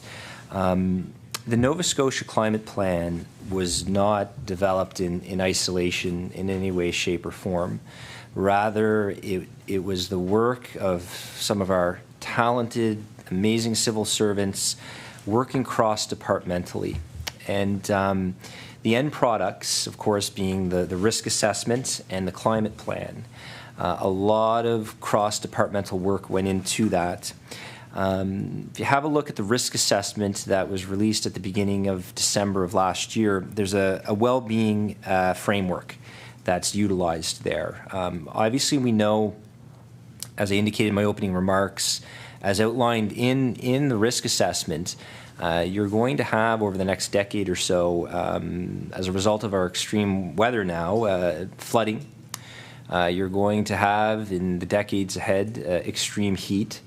So preparation, the adaptation is critical, absolutely critical. And that's why the climate plan is so vital as the roadmap as we move forward together. So we certainly want to respond to the climate impacts, and we also, through the risk assessment, know where we're going to need to concentrate much of our energies. And as I highlighted, our response very much is an all-hands-on-deck approach. So it's engaging municipal units. Staff at my department is constantly interacting with the climate leads that are in different municipal units, whether it's in Chester, whether it's in Digby, whether it's in Bridgewater, whether it's here in Halifax, with Halifax. You have a lot of those discussions, and then of course the work with Efficiency Nova Scotia. One of the first meetings I took was with Stephen McDonald and Professor Bill Leahy, chair of Efficiency One, and just you could listen to Bill Leahy. What a great mind, and just learning from him about the importance of energy efficiency. And so there's a lot of interconnections here. I think your question is actually quite brilliant, because there is that web of health, housing, and environment, and we know that how critical cooling is in the summer. And I can remember, as growing up in Cole Harbour in the 1980s, and relatives from Montreal or Ontario coming to visit, and they were just floored, absolutely floored, that you didn't have air conditioning, right? And because in those days, right, well, the cool air at night cooled you off. Well, those days are done. Those days are done. And the climate has changed, and we have to adapt accordingly. And to adapt accordingly means to work with all our partners. And so certainly there is a strong connection in the climate plan and the risk assessment with health and housing. You're seeing that last fiscal with our $57 million investment in heat pumps. And then, of course, seeing how the urgency for energy efficiency and cooling using renewables and heating using renewables is so fundamental. Government investing $140 million in heat pumps. And along with that, the investment of $20 million that was made for the Nova Scotia Crown Share Legacy Trust to work to help us preserve more land. That's a real game changer for a lot of folks, because we know that interconnection of how important it is to be out in nature. Nova Scotians very much are an outdoor peoples, and I think we appreciated that very much during COVID, during the lockdowns. So I want to assure the member that that as policy decisions are made, there is a lot of discussions among departments. The Minister of Natural Resources and Renewables is responsible. I'm primarily responsible for AGCRA and the climate plan, but the action-oriented items very much fall over to natural resources and renewables. We have strong links with education, very strong links with fisheries and aquaculture, Department of Education. There's ongoing discussions, and I can tell you authentically as well, among the ministers, we're very much using a climate lens as we develop policies. If decision X is made, well, let's make sure we understand the climate implications, the energy efficiency implications, and we know how fundamental that is for human health. So absolutely, and the two key documents to illustrate that link between health, housing, and environment is definitely the risk assessment, and it's most definitely the climate plan. Thank you, Madam Chair. I recognize the honourable member for Dartmouth North. Thank you, Madam Chair. Can the minister explain, so in speaking of the climate plan, there's $6.9 million in climate plan spending. First question is this for Green Fund projects? And second question, B part, is can you explain the drop in climate plan spending from $160 million to $6.9 million?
Order.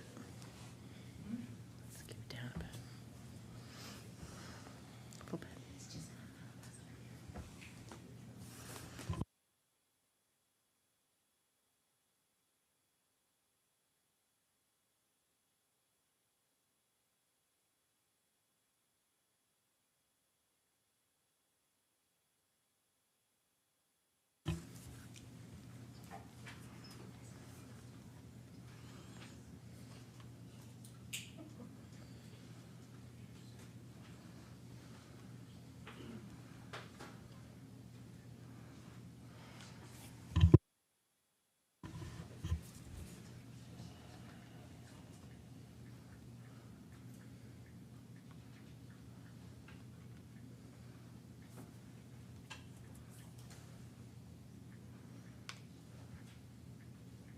I recognize the Honourable Minister for Environment and Climate Change.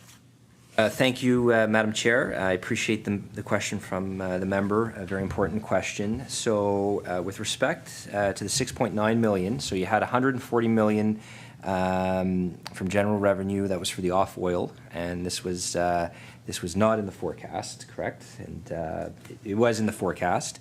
And then the 7 million is the environment portion of the climate plan. So in summary, in addition to the 7 million climate plan allocation, the Green Fund will allocate 34.4 million towards the climate plan initiatives, and this is going to total 41.4 million for 2023-2024. And as I indicated before, government has also invested 193 million in the climate plan initiatives during 2022-2023, and that was the first year of the climate plan. Thank you, Madam Chair. I recognize the Honourable Member for Dartmouth North. Thank you. So just to be clear, so that 160 million drop, that's because that was the oil, what you just said, off oil thing from. Oh, okay. No, that's not what I thought you meant. Okay, so,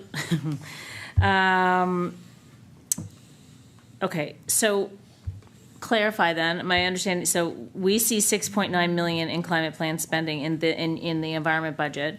So there's 34.4 million somewhere else and 193 somewhere else in other budgets that are to do with the climate plan? Is that what you're saying?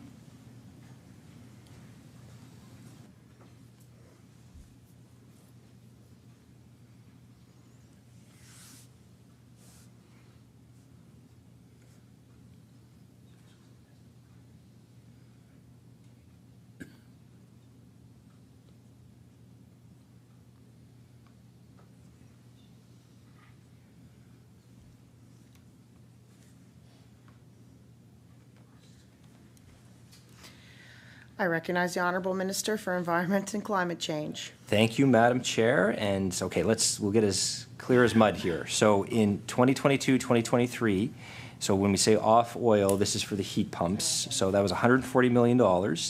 And then Green Fund revenues, we spent 53 million. So the total revenue spent was 193 million for 22-23. So this fiscal, the ECC budget, 6,994,000. Green Fund revenue will be 34,400,000. So our total revenues for 23-24, 41,394,000. The 2-year total for is 234,394,000. I recognize the Honourable Member for Dartmouth North. Thank you, but I'm asking about Green Fund. I'm asking about climate plan spending, not Green Fund revenues. I'm wondering what money is being spent. Where is the money being spent in the budget that is going towards achieving our climate goals as laid out in the climate plan? I guess I should have said it that clearly the first time.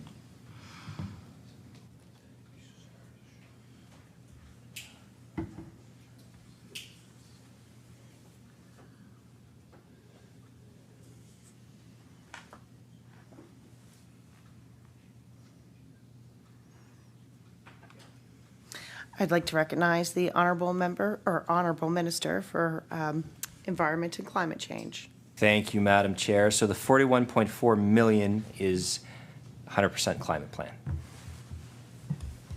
I'd like to you're talking about that?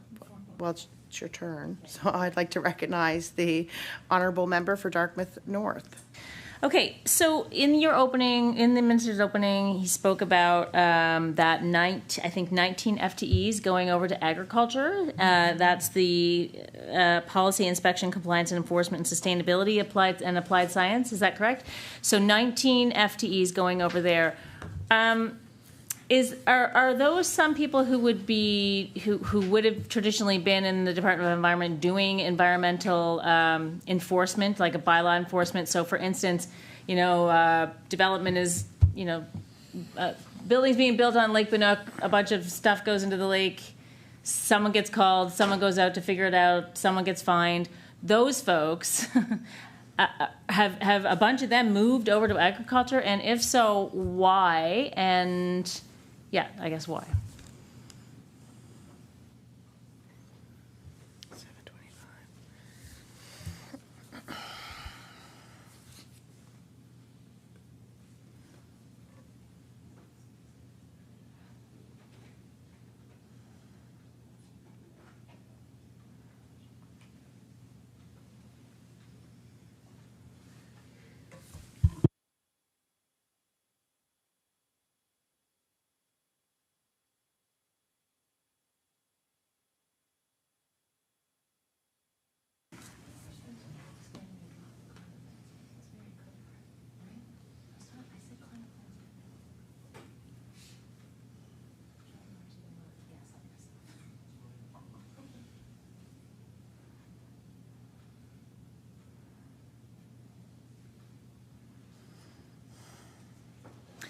I recognize the Honourable Minister of Environment and Climate Change. Thank you, Madam Chair, and I want to thank the member for this very important question. So just allow me a moment to clarify. So in terms of our environmental inspections, compliance, there's no diminishment whatsoever in terms of that. What's happened here is the meat inspectors and animal farm workers, they've been sent to the Department of Agriculture. Now, authentically, when I was first appointed to this position, I quickly discovered just the multitude of things I was responsible for at the time in the fall of 2021, responsible for the border, for COVID compliance, responsible for the conservation officers, responsible for meat inspectors. I can remember taking a phone call from an irate resident about farm inspection. I'm a Dartmouth guy. Order. Order. It is now 7:25. That concludes the subcommittee's consideration of estimates for today. The subcommittee will resume consideration when the House again resolves into a committee of the whole on supply. Please return to your seats in the legislative chamber. The committee of the whole must rise and report before the House concludes its business for the day. Adjourned.